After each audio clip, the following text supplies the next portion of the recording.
Now that we've done all that important stuff, there's really only one thing left to do. We gotta take on Bowser. But it looks like Mario fell asleep from all his adventures. What are we gonna do? I guess there's really only one guy we can count on to save the day. Luigi! Except, Luigi, you're really looking scrawny there. You gotta bulk it up a little bit, okay? Here, take this. Oh, yeah, looking pretty hot. Oh, yeah, looking good. Luigi, I just want to touch you all over your manly chest. Want to bury my face in your breast. Luigi, you're so freaking sexy. And you've got me in a trance, so Bowser doesn't stand a chance. Go save the day. He did it. He beat him, and he won the game. And he got the grand star and stuff. Good work, Luigi. I knew you could do it.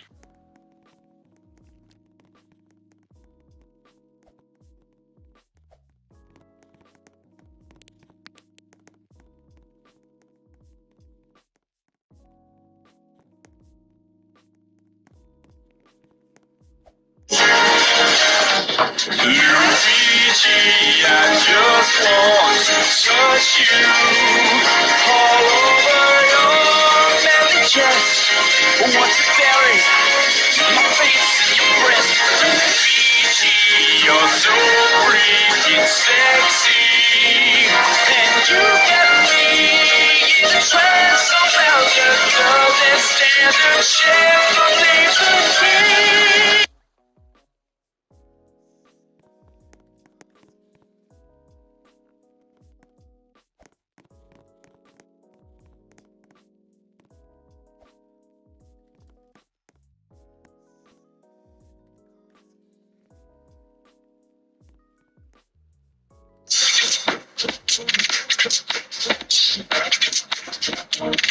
Keep it private.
only one thing left to do.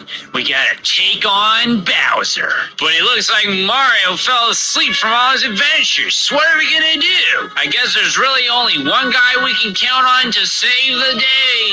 Luigi! Except Luigi, you're really looking scrawny there. You gotta bulk it up a little bit, okay? Here, take this.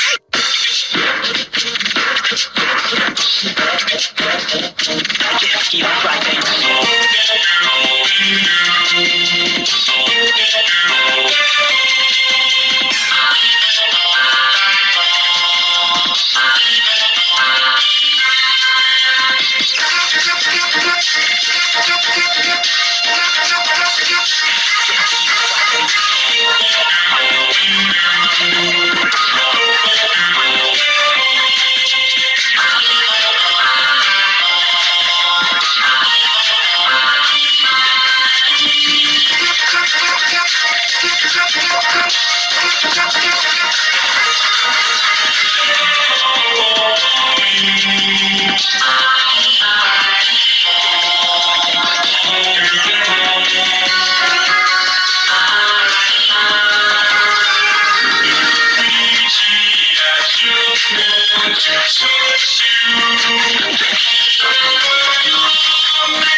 Adonis, a verdant god. Luigi is our true god. His biceps could crush the stars. His heads, they have won our hearts. Heresy, Luigi, he will set us free. Worship Luigi's name. At his physique all the same. The fruit of his labor's plain. Luigi cannot be tamed. Sexy Luigi answers all lovely. Nothing Luigi wins. The cleanses of all our sins. I'll stand up all rise. Praise be to his wondrous splendor and light. Luigi, I just wanna touch you all over your manly chest. Wanna bury your face in your breast. Luigi, you're so pretty, you're sexy, and you gotta be in a dress. So Bowser doesn't stand a chance to save the day.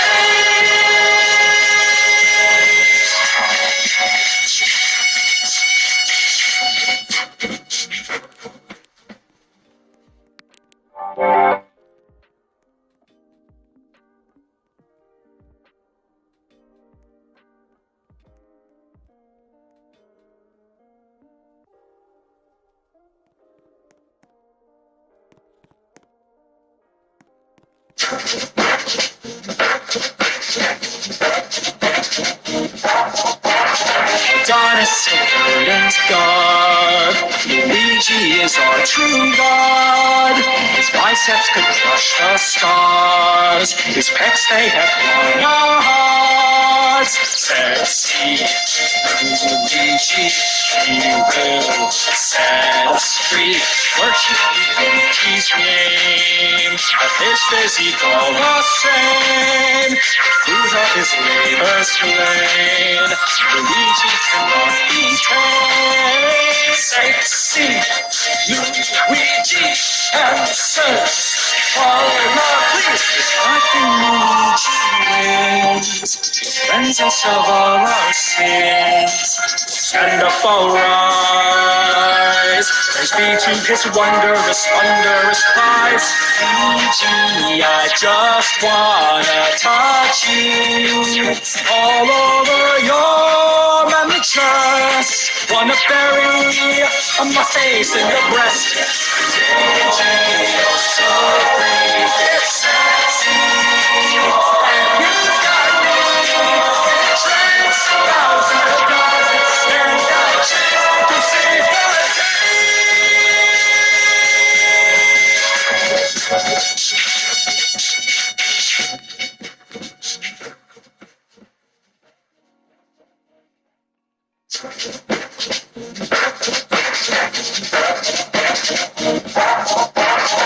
Dawn is so third and dark. Luigi is our true god. His biceps could crush the stars. His pecs, they have won our hearts. Sexy Luigi, he will set us free. Worship Luigi's name. Our taste is equal but sin. Fruit of his labors plain.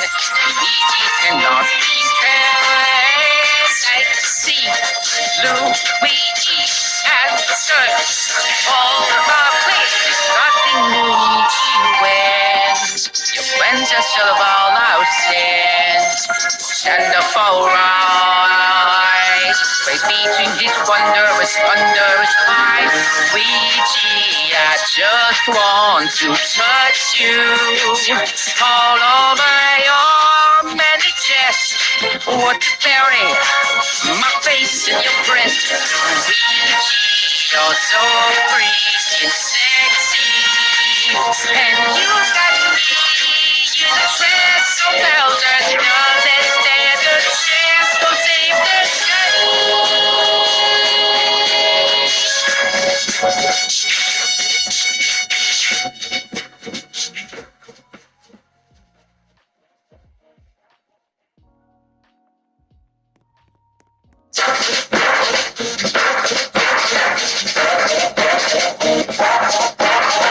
Dawn is so third and dark. Luigi is our true god. His biceps could crush the stars. His pecs, they have won our hearts. Sexy Luigi, he will set us free. Worship Luigi's name. Our taste is equal but sin. Fruit of his labors plain. Luigi cannot I see Luigi and the search. All my place is nothing Luigi wins. Your friends just shall of all our sins. Stand up for rise. Praise be to his wondrous, wondrous eyes. Luigi, I just want to touch you all over your manly chest. Want to bury my face in your breast. Luigi, you're so pretty and sexy, and you got me in a trance so belted. Doesn't stand a chance to save the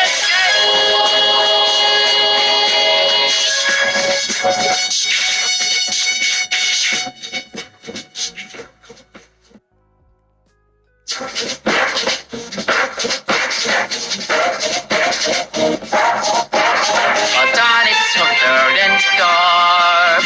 Luigi is our true god.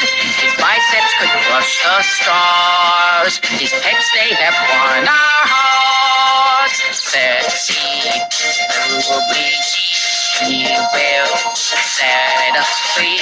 Worship Luigi's name. Our taste is equal but sin.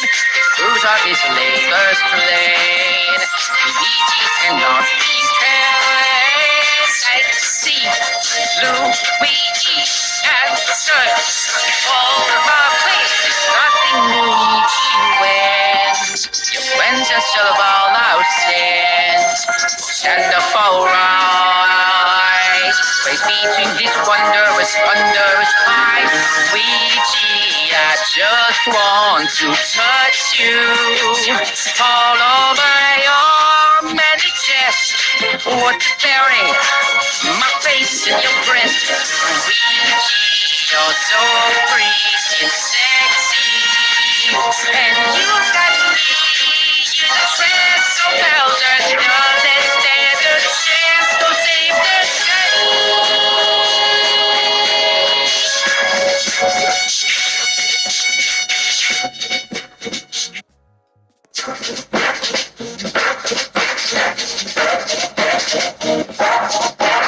Adonis of verdant garb.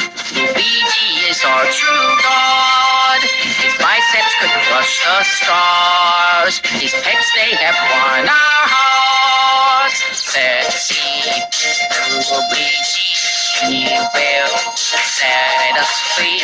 Worship Luigi's name. As his is evil ascended. Fruit of his labors plain. Luigi cannot be careless. I see Luigi and search all my place. Nothing Luigi wins. You cleanse us of all our sins. Stand up all rise. Praise between his wondrous eyes. Luigi, I just want to touch you all over your manly chest. Want to bury my face in your breast. Luigi, you're so freaking sexy, and you got me in a trance. So Bowser doesn't stand a chance. So save the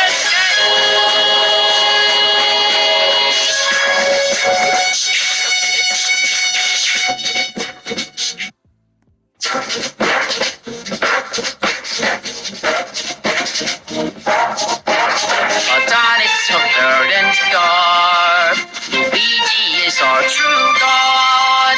His biceps could crush the stars. His pecs, they have won our hearts. Sexy Luigi, he will set us free.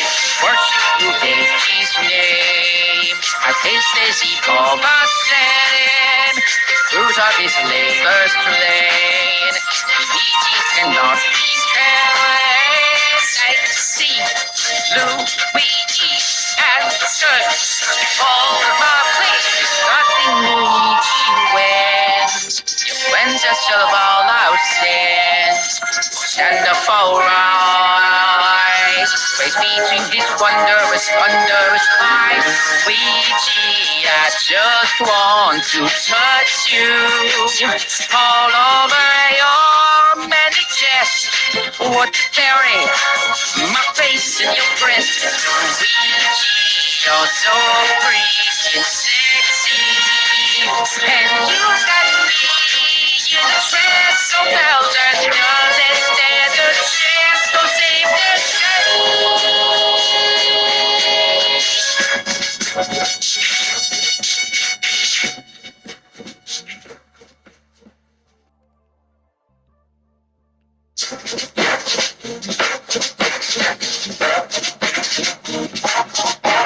Adonis of urban garb. Luigi is our true god. His biceps could crush the stars. His pecs, they have won our hearts. Sexy Luigi, he will set us free. Worship Luigi's name, and his physique's all the same. The fruit of his labor's plain. Luigi cannot be tamed. Sexy Luigi, answer all our pleas. Nothing Luigi wins. You cleanse us of all our sins. All stand up, all rise. Praise be to his wondrous eyes. Luigi, I just wanna touch you all over your manly chest. Wanna bury my face in your breast. Luigi, you're so fucking sexy, Bowser doesn't stand a chance to save the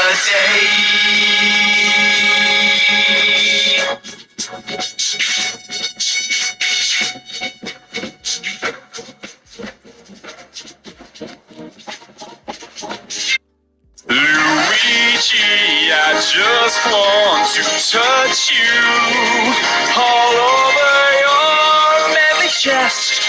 Want to bury my face in your breast. Luigi, you're so freaking sexy, and you got me in a trance. So Bowser doesn't stand a chance. So save the day.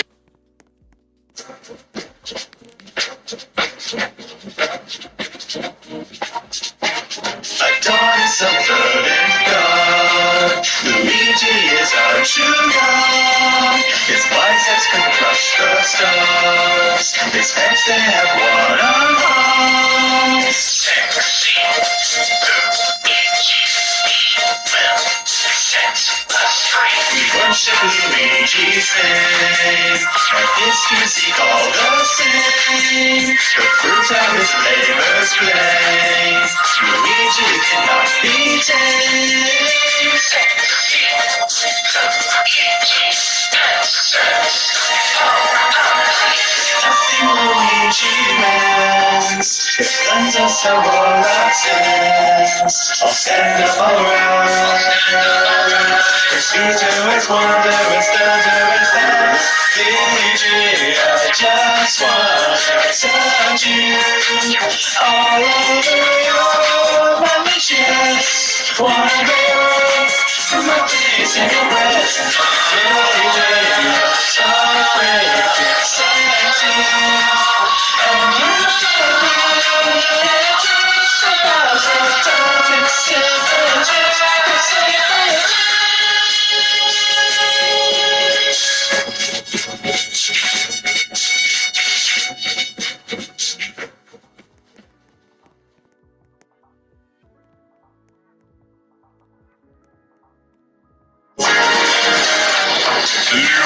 Luigi, I just want to touch you all over your manly chest. Want to bury my face in your breast. Luigi, you're so freaking sexy, and you got me in a trance. So Bowser doesn't stand a chance. So leave the tree.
Mario is one of my favorite of all the games. Chances are you like Mario too, or at the very least you've played one or two Mario games in your lifetime. But have you ever played Mario like this?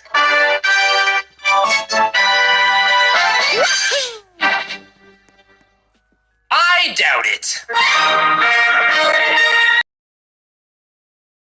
Let's go! I'm pretty sure this isn't supposed to be happening. Oh well.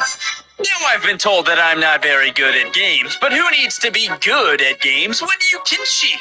All 121 stars unlocked. Thank you so much, everybody. I knew I could do it. I really do. I would like to thank my mom. Since she had informed me, I did it. Got it all the stars. Thanks, Mom. Thanks. But I hope you didn't want to keep all of those stars because they're gone. Okay, they're back. They're gone again. Here's a code called Infinite Everything. It's pretty self-explanatory, really. You've got infinite health, infinite lives, and infinite star bits. You better tell me where Captain Toad is or I will continue doing this. I will keep doing it. I won't stop. Okay, you win. You even have infinite spin jumps, which you can use to skip entire portions of levels. Well, assuming you can keep swinging the Wiimote for long enough.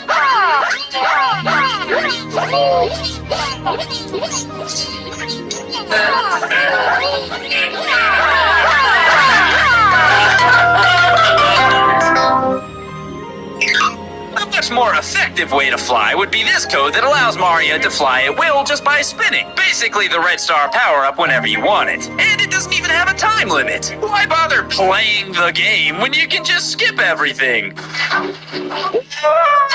was planned. Definitely planned. Well, flying certainly would be useful here, because the ground's invisible. Whatever, we got this.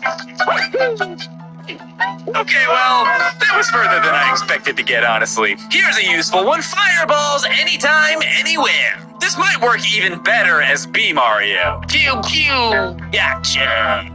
Except you're still alive. But I think the game knows I'm cheating because right before I got the star, this happened for some reason. I am now stuck butt slamming in space forever, and I probably deserve it. This code makes every NPC really big and plump. I like visiting Beach Bowl Galaxy and seeing all the giant penguins. Alright, it's a trampoline. He probably doesn't even mind that I'm doing this. I mean, I didn't ask. But he hasn't said anything, so I'm probably good. It's like some kind of disease has contaminated the entire island, and it affects everyone but this guy. Oh, well, never mind. I guess no one has been spared from the infection. We better blow up the entire planet before it spreads.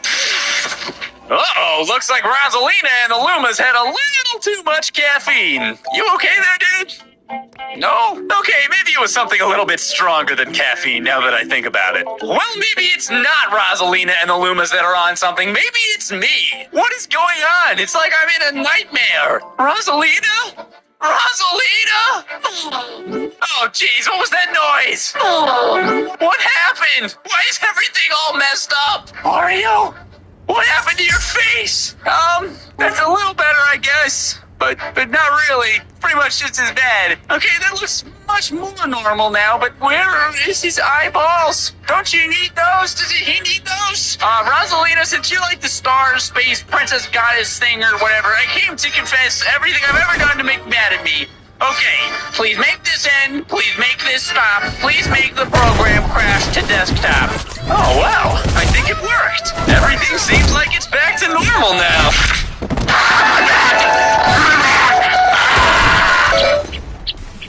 I guess I can live with this. This isn't too bad. Hey, which level do you guys want to play? White text bubble, yellow text bubble, or gray text bubble? I could go either way, personally. I don't mind. If you've seen any of the other hacking videos I've done, you probably know what's coming. It's time to screw with Mario. 3, 2, 1. It's me, Mario. I can't get enough of this one. Just look at him waddling around. Oh, Mario, you are looking so fabulous today. What did you do? Something new with your hair, perhaps? No, he's a giant head. Only a giant head. He's Just a giant head, how is he not dead? How about an even bigger-headed Mario? In fact, his head is so big that you have to step out on this platform to zoom out, and even then you still can't quite see all of it. Yeah! But he isn't just a head this time, he also has a body. It's just that his body has got something wrong with it. He almost looks like a walking warp pipe with arms and legs. Ever wanted to move Mario's head around? I have no idea why you would want to do that, but you can with this code. Excuse me, Rosalina? My eyes are over here. Thank you very much. It doesn't really do anything, but it's pretty funny to play through levels with Mario's floating, disembodied head flying around him. You know what? Forget Mario's head. Forget his entire upper body, even. We don't need it. Just a pair of Mario legs and a butt running around. What else do you really need in life besides a lot of other things and food and water? Basically nothing. My favorite power-up combo with this is Bee Mario for sure. I don't know, maybe I'm juvenile, but just watching a giant bee butt flying around is hilarious to me. And here's where things start to get really weird. And by weird, I mean you can barely even tell what's going on half the time. Let's check it out. First of all, this walking animation is one of my favorite things. Just ever, in general. Rosalina, what are you doing up there? That's not fair, you can't do that! Come down. I'll wait. Okay, I won't wait. Forget not being able to reach Rosalina. Now I really can't play the game. Everything is melting permanently on the screen. What's going on? I give up. I give up on everything. Okay, well now I can definitely play the game, but everything's still super messed up. Mario's weird glitchy body even takes up the entire screen sometimes. Oh jeez, Mario. What happened to you? What's wrong with your head? Oh, jeez, look at her face. That's really freaking me out. Oh, no big deal. Just talking to a Luma over here. Don't need to see him or anything. I can't see anything weird happening here. Definitely everything's normal. Oh, hey, it's my favorite level. Fund of Youth and A. That's a real good one. Okay, I fell in the hole there, but I really don't think it was my fault. I couldn't freaking see anything like 10, 15 feet in front of me because I'm so huge. I can't see anything that's happening. How am I supposed to play this? How do you play this? Look at his hands. You know, actually, I can buy that he's flying like that. I feel like anyone could fly if your hands were that big. Oh, maybe not. Maybe they'd just be too heavy. I don't know. Oh, no, it's Baby Boozer. I think it is anyways. He's saying something to me, but it must not be important. I'm gonna get him. I'm climbing on him. I think I'm feeling good about this. Definitely gonna succeed. Definitely succeeding. Currently succeeding here, everybody. This is going very well. Going very well. Just as I predicted. Excellent work. You may. Oh, thank you, Mario. That's very flattering. Mario, incoming cannonballs. Pull yourself together, man. This is no time to panic. Keep your head up, Mario. Keep your head up. Literally, just keep it up. Why is it down? Are you okay, dude? Mario. Don't you give up on me. Mario, don't give up on me. Now that we've done all that important stuff, there's really only one thing left to do. We gotta take on Bowser. But it looks like Mario fell asleep from all his adventures. So what are we gonna do? I guess there's really only one guy we can count on to save the day. Luigi! Except Luigi, you're really looking scrawny there. You gotta bulk it up a little bit, okay? Here, take this. Oh yeah, looking pretty hot. Oh yeah, looking good. Luigi, I just want to touch you all over your manly chest. Want to bury my face in your breast. Luigi, you're so freaking sexy. And you got me in a trance, so Bowser doesn't stand a chance to save the day. He did it. He beat him. He won the game. He got the grand score and stuff. Gee work, Luigi. And you do it. I won't tell anybody about one video every 2 weeks is the pace right now. So hopefully we can keep that up. But did you know I have another channel called PBG Gameplay? We have 4 videos a week on that channel. You can click right here to subscribe to it, or you can check out 2 series that I did. If you want to see some more crazy Mario hacking stuff, you can click here to see Mario Chaos Edition. That was a fun series. A lot of people liked that. Or if you want something a little bit normal, you can check out Mario Galaxy. Did a playthrough on that, and it was fun. Hey everybody, again, thanks so much for watching. I really appreciate it. If you want to see more videos when they come out, make sure you subscribe. And if you want to, you can help share this video and like it and do all that stuff. Really appreciate it. It helps me out a lot. Do you like seeing people talk about their pets and showing pictures of them? Well, I do that a lot. It's on my Facebook and Twitter. I don't know why you'd want to see it, but if you do, you can go to the link in the description to follow me on Facebook and Twitter, and even Instagram and stuff like that. So check it out. And if you haven't already, check out the last video I did on Sonic Heroes right here. All right, I'll see you guys on the next video. Bye!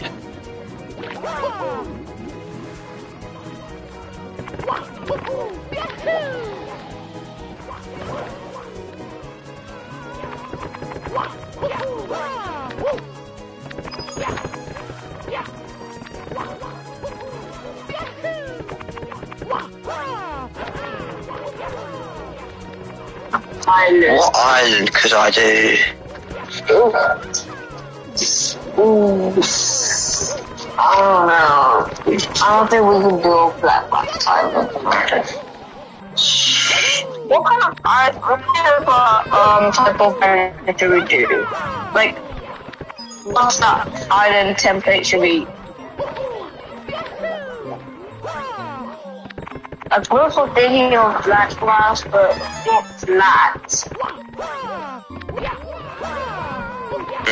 What island do I want?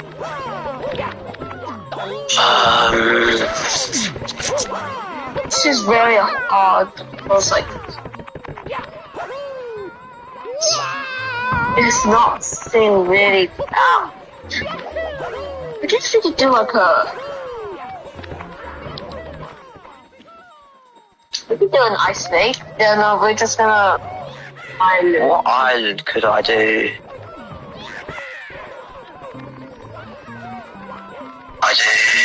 Island Could I do?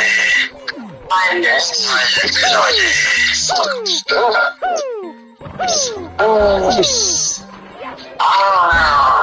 I don't think we can do that much island. Could I do?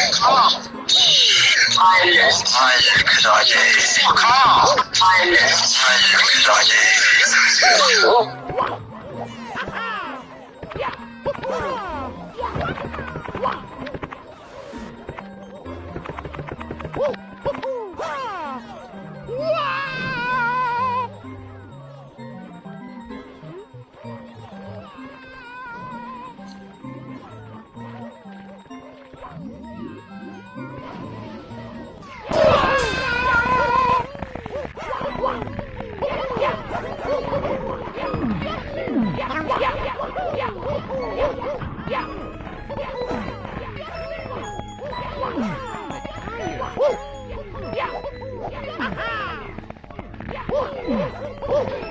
Oh shit!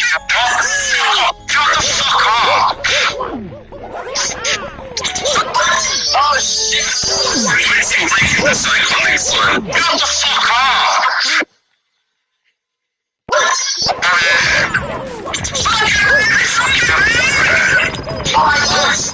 fuck off! Shut the fuck up! Get the fuck up! Oh shit! Taking this away from the sun. It's like, oh you fucking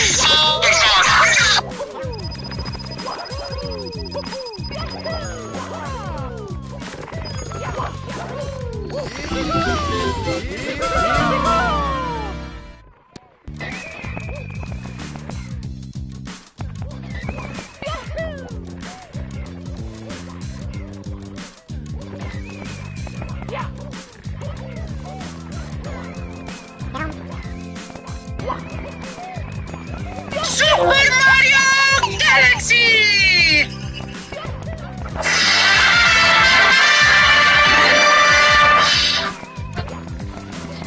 Did you know the galaxy in the Super Mario Galaxy logo is actually the Andromeda Galaxy. In 2020, Twitter user Comet Medal discovered the original picture of space used for the logo. Instead of making new art for it, Nintendo used a picture taken by Robert Gendler of the Andromeda Galaxy, the Milky Way's closest neighbor. One of the most loved aspects of Mario Galaxy ended up being the character of Rosalina. Adding a new character to the Mario lore was something the game's director, Yoshiaki Koizumi, was very passionate about. Since starting at Nintendo, Koizumi has always tried to add more story elements to the Zelda and Mario franchises, and he's often at odds with the series creator, Shigeru Miyamoto. While Miyamoto calls for a minimalist story and focuses on the core gameplay, Koizumi, who studied film, wants to enrich the world with storytelling to create a memorable experience. In an interview with Wired, Koizumi discussed this clash with Miyamoto, saying, "For a long time, it really felt like telling a story in a Mario game was something that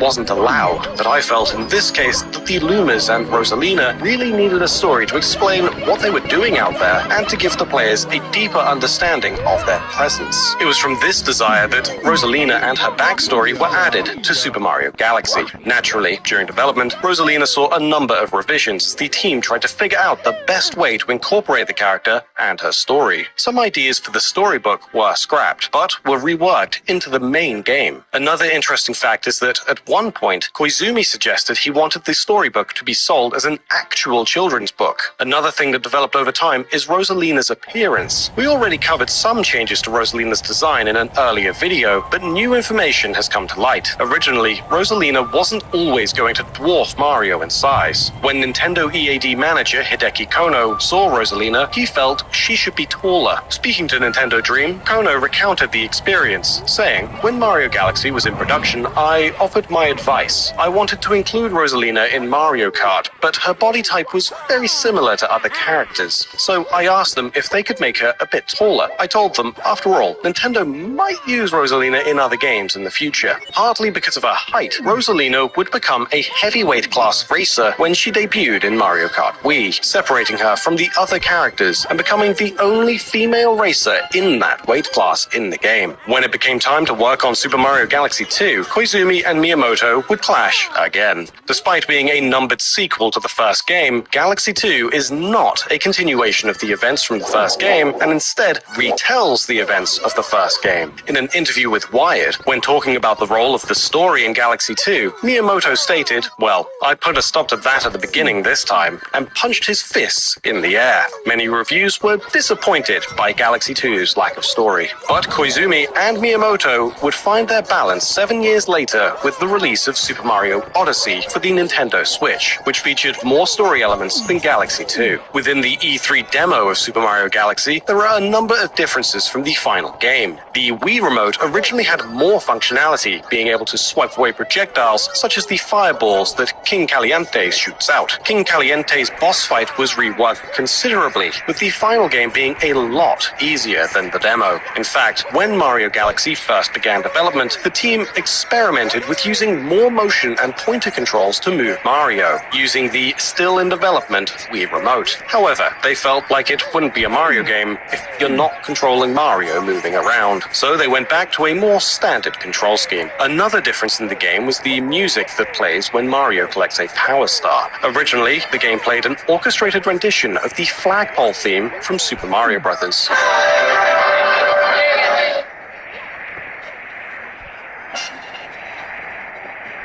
The look of the Toads was also different. In the demo, they had a star pattern on them, which was removed in the final game. Toads could also transform from bunnies, while in the final version, bunnies only transform into Lumas. Speaking of music, the Toy Time Galaxy theme appears to be based on the track Mario Syndrome. This was an alternative dance remix of the Super Mario Bros. Overworld theme by Japanese act Bonus 21, which released as a 12-inch vinyl and cassette single in 1986. The Toy Time Galaxy theme features similar instrumentation and compositional choices as Mario Syndrome, though forgoes some of the 1986 song's dance elements.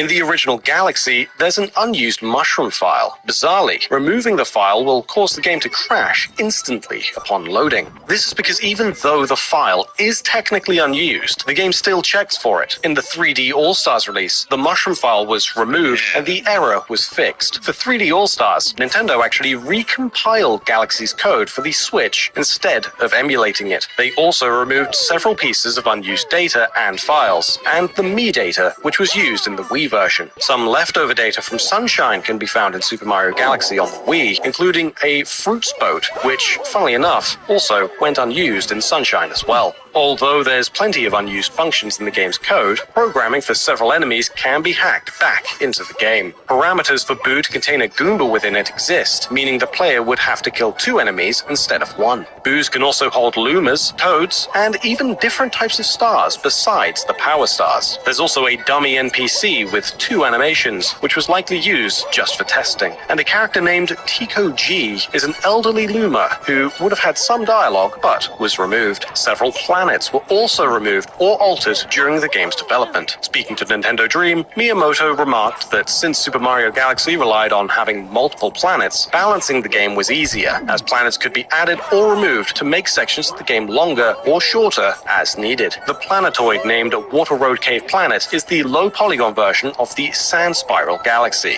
This suggests that instead of sand, the galaxy would have prominently featured water, but was changed. During early development, Super Mario Galaxy's levels were much darker. Since the game takes place in space, many of the game's skyboxes were darker or entirely black. Miyamoto asked the team to include blue skies so it wouldn't be too drastic of a change from other Mario titles. One idea that didn't come from Miyamoto, however, was the idea to add Luigi. The team at Tokyo added Luigi to the game during some experimentation. After seeing Luigi playable in the game, Miyamoto advised them to include the brother as a bonus for those who collected the game's 120 stars. The original Mario Galaxy released in 2007, but it took over a decade to be officially released in China on the Nvidia Shield. Having such a delayed release in China wasn't always the plan, however. In 2007, it was announced that an iQ version of the Wii was planned for sale in China in 2008, but the console was later cancelled in the region. During this brief planning period, it seems Galaxy was fully localized for China. Evidence for this can be seen for the Nvidia Shield version of Galaxy, where iQ appears in the game's credits. Within this localization for the Chinese market, one line from Kamek was changed drastically.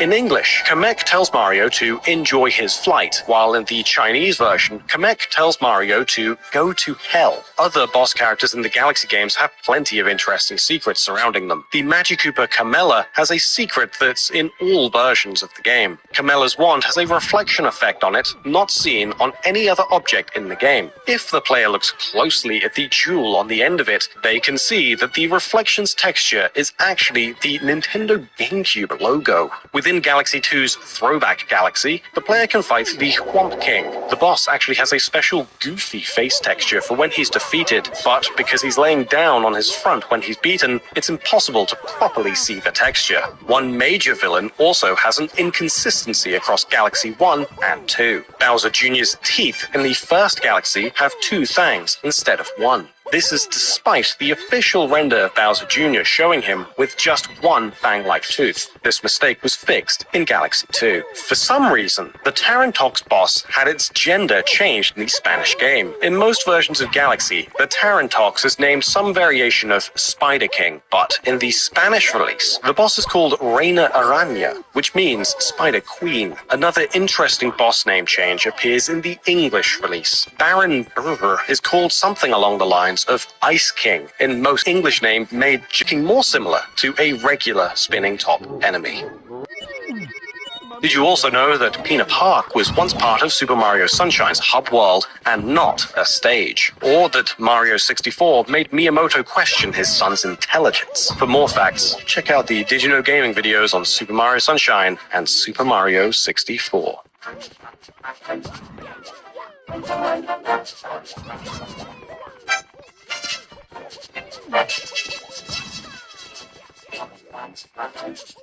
Got it. Autism! Autism! Diamond. Alright, I take tips on any diamonds under there.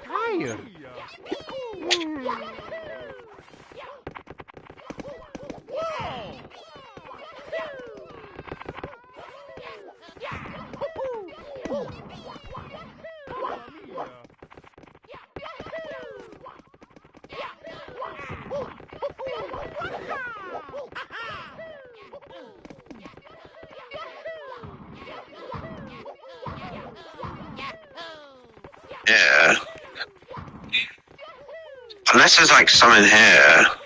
If you go bedrock level, you can find diamonds as well.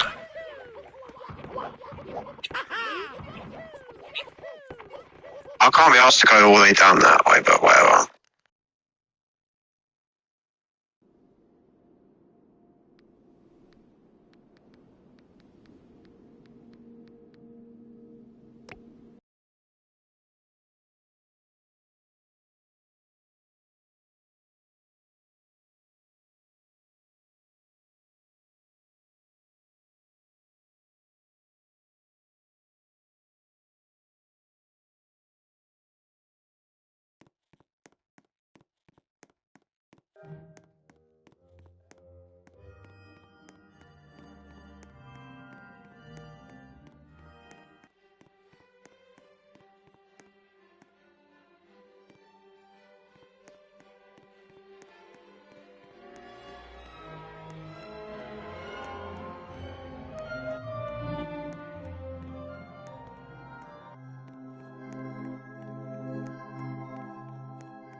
Unless there's like some in here.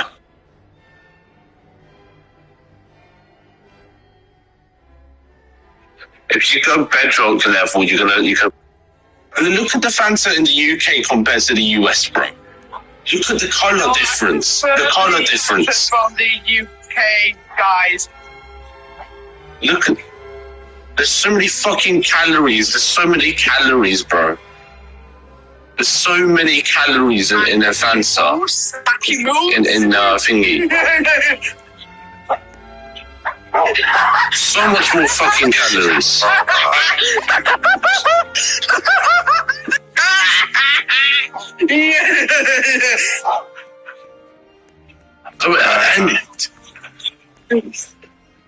And also, by the way, Canada's very fucking cold. 20%, bro. And my life is better, bro. I'd rather have a fucked up accent.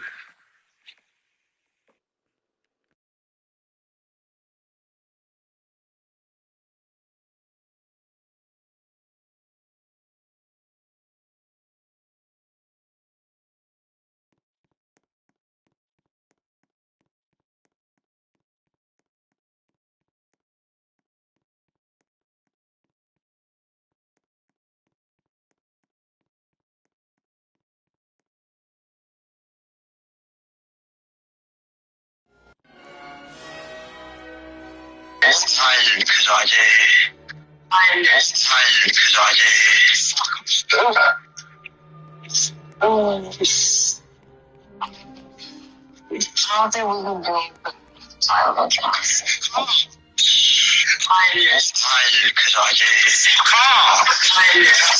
we can do it. I don't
Did you know? For 2 years straight, Mario Galaxy 2 was the world's most pirated video game, averaging over 1 million illegal downloads in both years. Despite the piracy, it was one of the best-selling Wii games overall.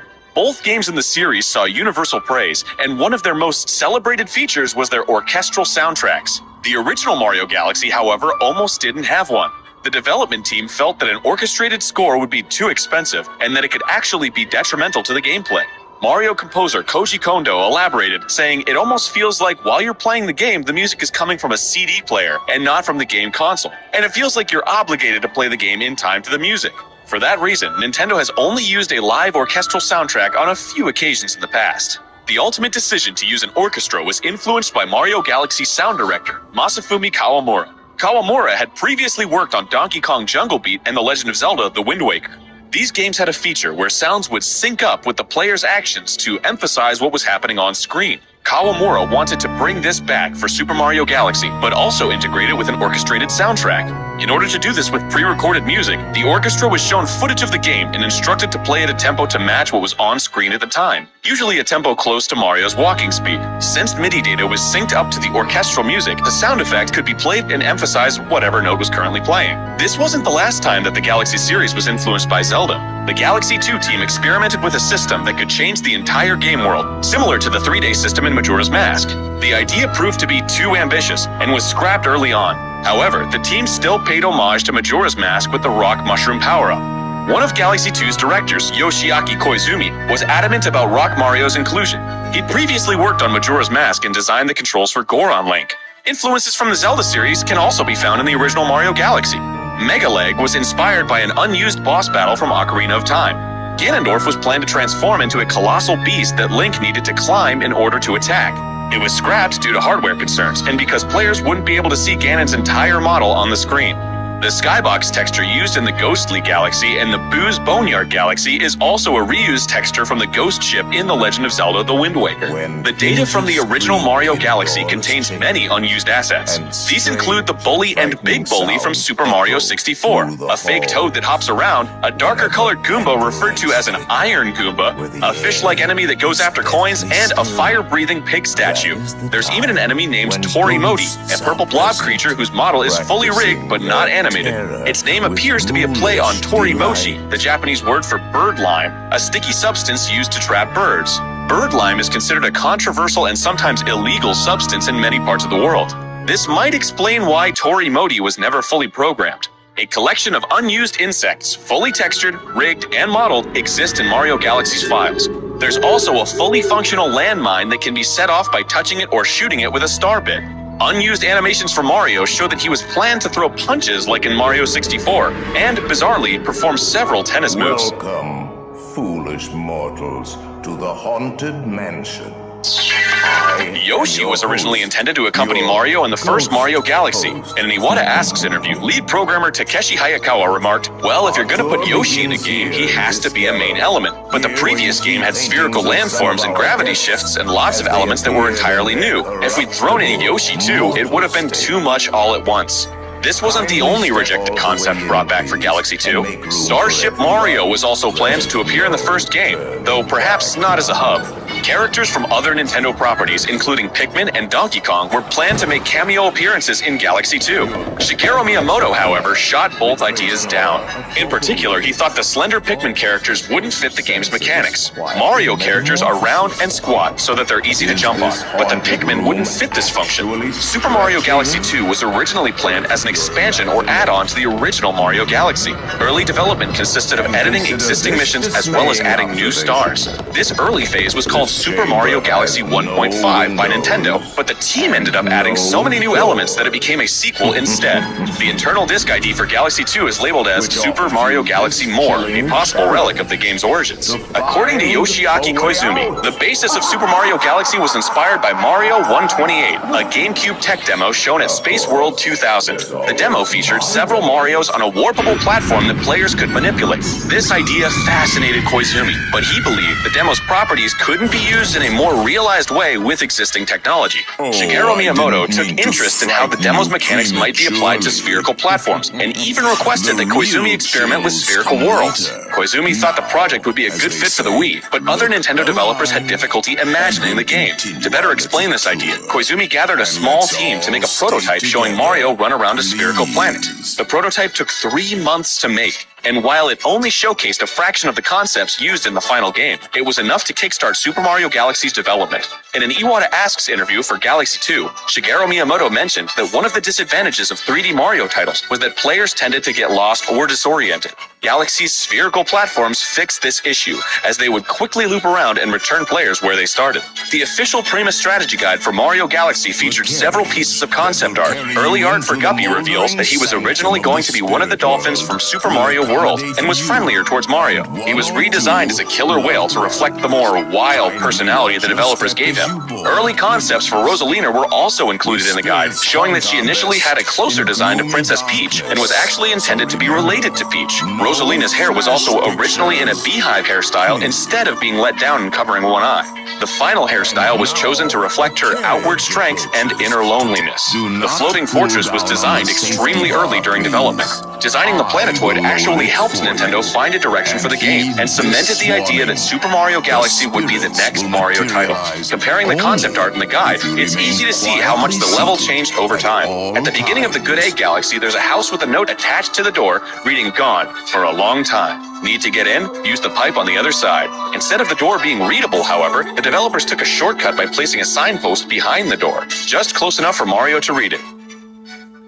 Hey, thanks for watching. Did You Know Gaming would like you to click on the YouTube search bar and type Did You Know Gaming followed by your favorite gamer series. If there isn't a video on it yet, request it by leaving a comment below. Don't forget to subscribe for more facts, and if you like this video, give it a like. And if you liked my beautiful voice, you can go ahead and watch me on Game Grumps, screaming angrily at video games. Go ahead, click that link. Come on. I dare you. I double dare you. I triple freaking dare you. Anyway, thanks for watching. Have a lovely day.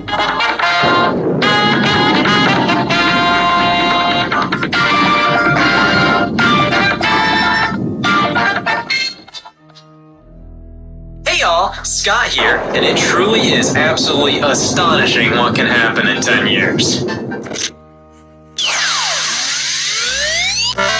Hey y'all, Future Scott here, and welcome to 2027, where I wear a chef hat now, and where Robo Ebola reigns supreme.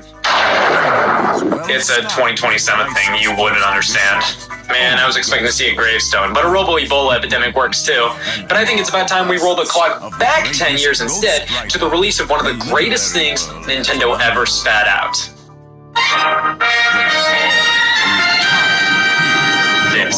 This right here is my favorite game of all time. Super Mario Galaxy was the perfect blend of everything Mario did prior, but pummeling in a hearty dose of new and innovation. Development of Mario Galaxy can be traced all the way back to the introduction of the GameCube. In 2000, at Nintendo's Space World trade show, Shigeru Miyamoto showed off a tech demo entitled Super Mario 128. The name was not only supposed to insinuate it was a sequel to Super Mario 64, but also describe exactly what it was, 128 Marios. Not only did it show off how many characters could be displayed on a GameCube game, but also displayed shifting terrain and characters walking on planet-like spheres. Miyamoto consistently pleaded that Mario 128 was still being worked on in the coming years, saying that it was more than a tech demo, which ended up being a load of garbage. In 2007, Miyamoto confirmed Mario 128 was merely just a tech demo to show off the power of the GameCube, yet they took the technology employed in the demo and used it on other games. Mario 128 became this sex of a game, Metroid Prime, Twilight Princess, and Super Mario Galaxy. Development was headed by Nintendo EAD Tokyo. In 2005, they recently wrapped up development of Donkey Kong Jungle Beat and wanted to make a Mario game that was a real crowd pleaser,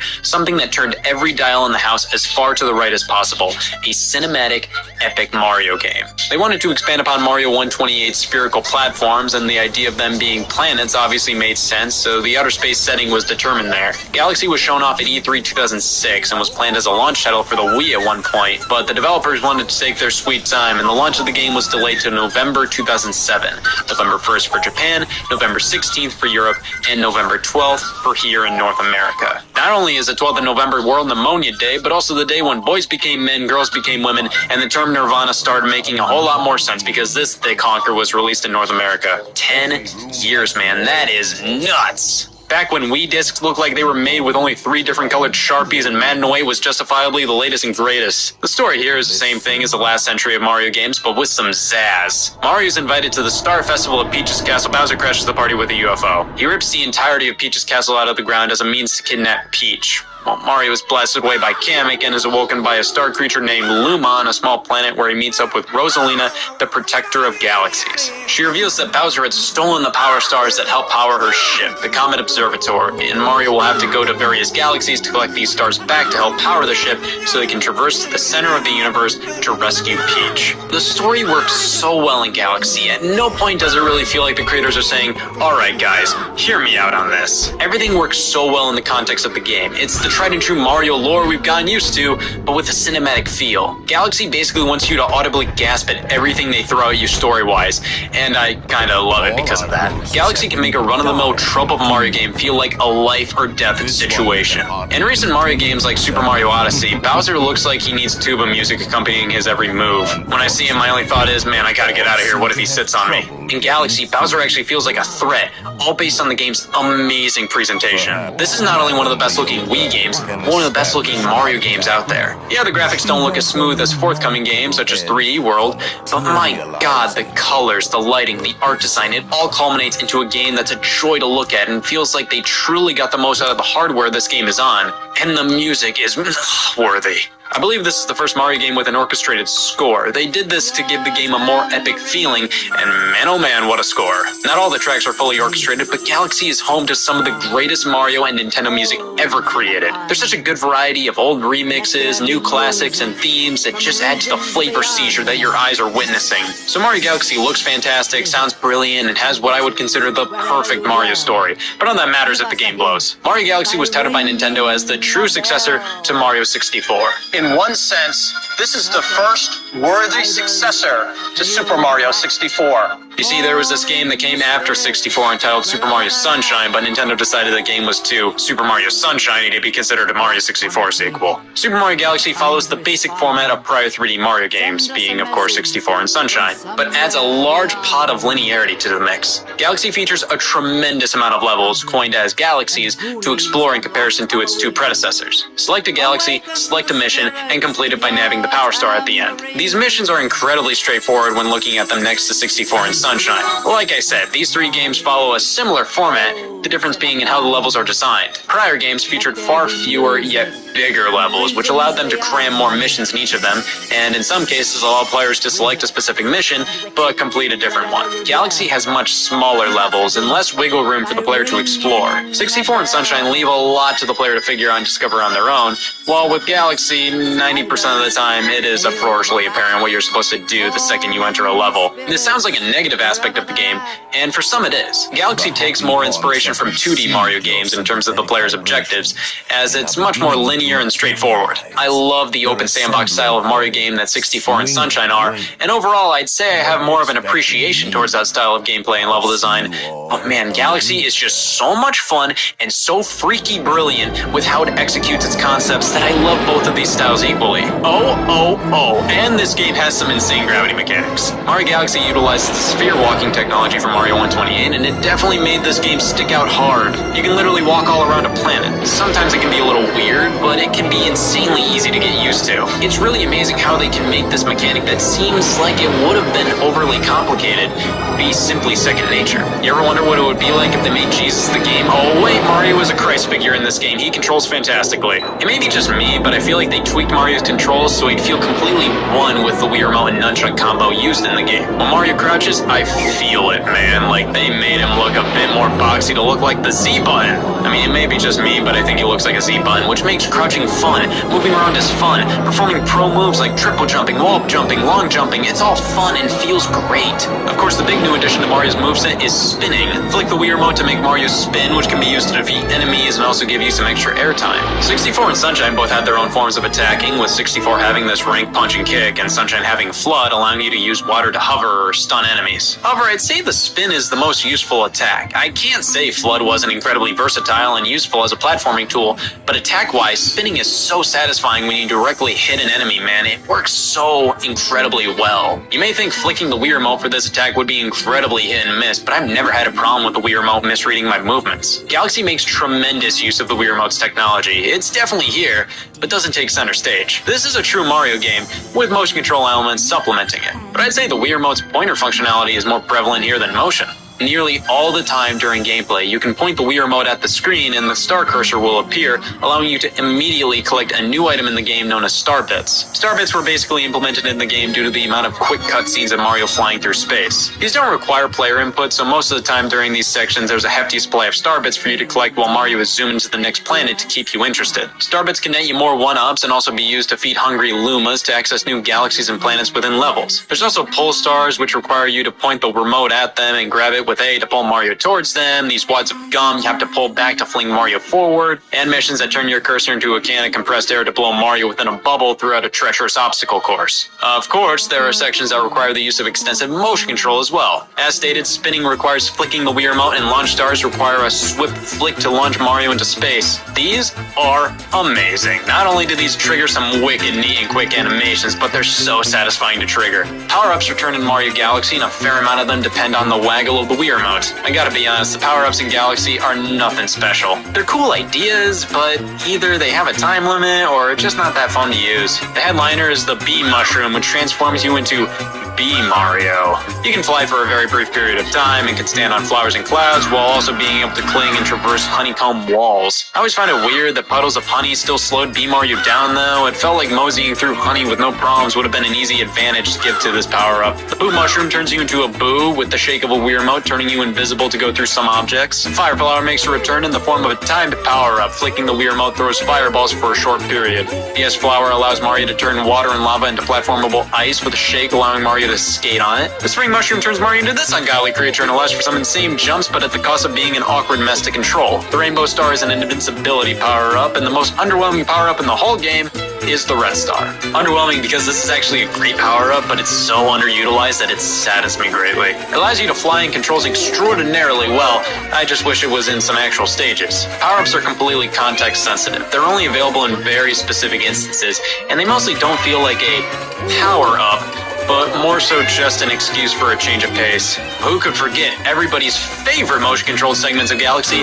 The rolling ball, the manta ray, and the trash stages. Hold the Wii Remote like a joystick to control Mario on a rolling ball. Get to the goal and get to the star, but my god, I think they programmed this ball to make sure the player is breathing extensively through their nose while controlling it. It's pretty stressful, but nowhere near that hard or annoying. With the manta ray sections, you point the Wii Remote at the screen and turn it like a key to ride the manta ray and control where it goes. I always found these missions to be far harder than the rolling ball ones. It just goes so much faster and it's so easy to fall out of the water. We also have the worst part of the entire game, cleaning up the robot Gizmo's trash. Throw up bombs to blow up the trash. You have a pretty strict time limit. You truly have to have a nearly perfect run to succeed here. This guy acts ungrateful when I don't get all the trash blown up in 30 seconds. What reality does this game live in? You have to throw the bombs where these golden dots are for perfection, but man, did I not know that on my first rodeo. I feel like everybody mentions these motion control missions in the game and make it seem as if Galaxy is filled to the brim with these things. Don't be fooled, these types of missions only appear 2 to 3 times in the entire game. Out of the 121 stars to collect, these barely scratch the surface. Galaxy has a plethora of variety in its missions. It truly doesn't get boring or repetitive. And this is finally the portion where I can talk about some specific levels and things, and oh me, oh my, please excuse me, this is my favorite game of all time. Honey Have Galaxy, get in my mouth, this is such a charming level. All the beats are floating around and you get to traverse your queen bee. Look how good this looks. Racing against Boo and the Ghostly Galaxy Bee, the Pole Stars was intense, but man, it was so satisfying to win. And the boss fight in that area, Boulder Guys, oh my god, what a boss. King Caliente, oh, you gotta wham the rocks back at him, and it's so satisfying, like here comes a bitch, do a little jump, wham! Ghostly Galaxy is sex. The Toy Time Galaxy is amazing. It's just so much fun to play through. I love it. The opening section, oh, this is where it all began, and what an intro. It's so beautiful and peaceful. Look, there's a few moments. Rosalina's backstory is told through a storybook. You get more and more chapters throughout the game, and holy moly, it's a downer and a half, but holy moly, a Mario character with a backstory. Tracer comics appear in the older stages that bring harder versions of stars you already completed into the mix, and one of of them being a race against this bastard. Completing the game with all the stars gets you nothing. Super Luigi Galaxy! Pardon me, you get Luigi. Nintendo didn't change the missions where you have to rescue Luigi, so it's Luigi rescuing Luigi, but still, it's nice to get something for completing the game. It's way better than Sunshine, which didn't give you diddles for completing it. Speaking of which, I feel like this game's difficulty is just right, especially compared to Sunshine. With Sunshine, I always had to ask the game, what's so funny, while Galaxy is a comfortable romp that isn't too easy, but can get a little feisty sometimes. Especially Luigi's Purple Coins. This stage was straight up anxiety attack my first time around. The Comet Observatory is a wonderful hub. It's not as fun to explore as Peach's Castle in Mario 64 or Isle Delfino in Sunshine, but man, the music, the visuals, they all add up to such a great place to roam around, to go level to level. The Bowser battles, oh my god, the most memorable thing about the game, whacking Bowser, seeing him spin across the planet with the orchestrated music in the background, the chorus chanting, this is what society led up to. This game truly had my attention the moment it started up. Just the way Mario runs toward the Star Festival with his arms out gets me every time. It's just so charming. This was the first Mario game I really got into. As a kid, I played a lot of Super Mario World, Yoshi's Island, Super Mario Bros. 3, the original, and I dabbled in Mario 64 and Sunshine. Galaxy truly engrossed me. This is not just a game, but truly an experience and a masterpiece at that. Yeah, it's more linear than Mario 64 and Sunshine, which some may dislike, but I believe the minds behind this game did this because that was truly the perfect vision for what Galaxy should be. Galaxy was conceptualized as a 3D Mario that was more accessible to novice players, and I think it succeeded greatly. It's easy for more to pick up compared to 64 and Sunshine, but it's not dumbed down for veterans. The game Super Mario 3D World does this as well, being a 3D Mario game that plays just like a 2D one, but I prefer the way Galaxy executed the more accessible 3D Mario idea. 3D World had less memorable level and art design, while Galaxy is one of the most memorable games out there. Recently, Super Mario Odyssey released to critical acclaim, and with its return to the non-linear sandbox style of the first two 3D games, many would say that is their new favorite Mario game. Dude, I can totally see why. Odyssey is a masterpiece, and objectively, one could say it's better than Galaxy. But Galaxy means so much to me. It's a phenomenal experience. It's all up to preference, and while the future of Mario is looking brighter than ever with Odyssey, Galaxy will always be not only my favorite Mario game, but my favorite game of all time. If they were to ever end the Mario series, I think Galaxy would have been a perfect way to end it.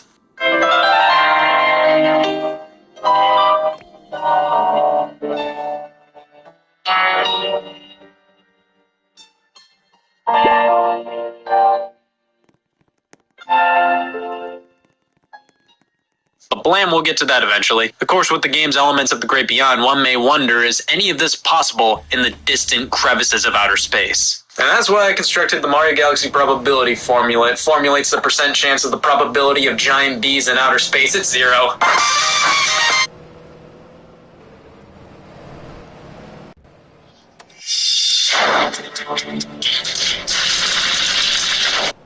Hey y'all, Scott here, and yeah, welcome to New Location McGee, as she likes to be called it. Old Location McGee and I had a bit of a falling out. Well, at least we have so much more room for activities. The ambiance of this place is crazy. This is the first time I've ever experienced what charm smells like, and it smells a whole lot like piss. Well, in terms of what to talk about first, I guess I can look at exactly how many games I promised to take a look at soon. Jesus Christ. Alright, let's just get this one out of the way. Nah.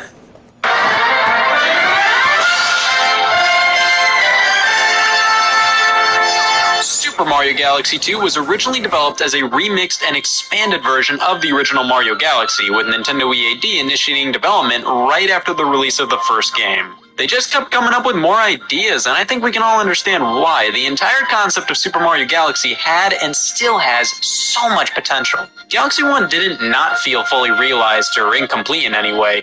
It just felt like the game's concept could easily warrant a sequel. Under the development names of Super Mario Galaxy More and Super Mario Galaxy 1.5, the team realized they actually wanted to sell the game, so they gave it the title of Super Mario Galaxy 2, achieving full sequel status. This was actually because the new ideas they were cramming into this thing just started to overload the expansion they were developing, and it was enough to consider it a full-blown sequel. At E3 2009, the penultimate big reveal of Nintendo's press conference was Super Mario Galaxy 2, sporting a tall logo, showcasing Yoshi being brought into the mix, new galaxies to explore, some new concepts, and that was about it. It was truly more of Mario Galaxy. About a year later in North America, it was released on May 23, 2010, with a May 27th release for Japan and a June 11th release for Europe. This game just started to roll in the praise. If you thought Super Mario Galaxy was a critical success, you're a moron. Look at this! Jesus, man, people absolutely adored this game. Now, with this in mind, and Mario Galaxy being my favorite game of all time, you'd think nope, I bought it 3 years later. Yeah, I mean, give me a break. I was 13 in 2010. I was more so worried about what flavor of Capri Sun was in my lunch. Plus, I couldn't drive. I didn't have $50 to spend on a new Wii game at whim. Whatever. Come 2013, I find it at a used game store, and I'm like, yeah, I picked it up, I played it, I loved it, I stopped about a quarter of the way through. I don't know, man, I think I just got distracted with other things, but recently I finally sat down and played through the whole game. Let's talk about it. Super Mario Galaxy 2 picks up right where the last one left off. Gotcha! Galaxy 2's story is told via this storybook method. It starts things off with the Star Festival, a celebration that happens every 100 years. Rewind to Galaxy 1, where it starts things off with the Star Festival, a celebration that happens every 100 years. Yeah, it's weird. Super Mario Galaxy 2 is kind of a retelling, reimagining, whatever you want to call it, of the first Galaxy. Let me just quickly recap the first one. Bowser kidnaps Peach. In this one, Bowser kidnaps Peach, but with a much more lighthearted, almost comedic tone. Galaxy 1 was meant to be taken a bit more seriously than other Mario games, especially after Sunshine. Scenes were much more dramatic with intense lighting and a booming orchestra. Peach getting kidnapped by Bowser is an everyday occurrence, but Galaxy 1 not only had us exploring the cosmos to get her back, but introduced us to Rosalina, who helped us out by allowing the use of her ship, the Comet Observatory, and she also had some actual backstory. Completely optional backstory, but hey, it was still there. Shigeru Miyamoto wanted Galaxy 2 to have as little story as possible, and it shows. They do manage to stuff a good amount of cute plot in here, I guess, but the problem I have with this isn't the light story.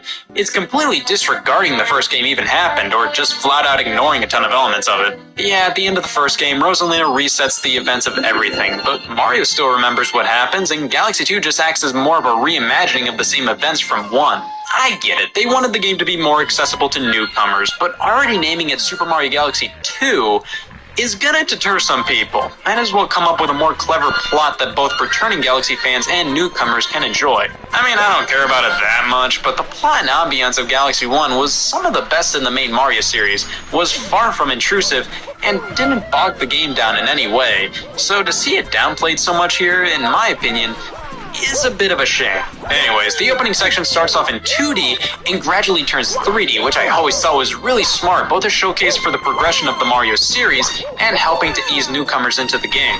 Once you meet up with the baby Luma, it then gives you the ability to spin attack. You see a Bowser the size of Mongolia wreaking havoc on the castle, he kidnaps Peach, go. After completing the first level, you're thrown onto a ship run by Lubba, a Luma equivalent to that wacky uncle we all have. Grab power stars to power the ship to get to Bowser, easy peasy. And with that, the best way to describe Super Mario Galaxy 2 would be it's as if Super Mario Galaxy just kept on going. I gotta be honest, nothing screams evolution or progression about this one.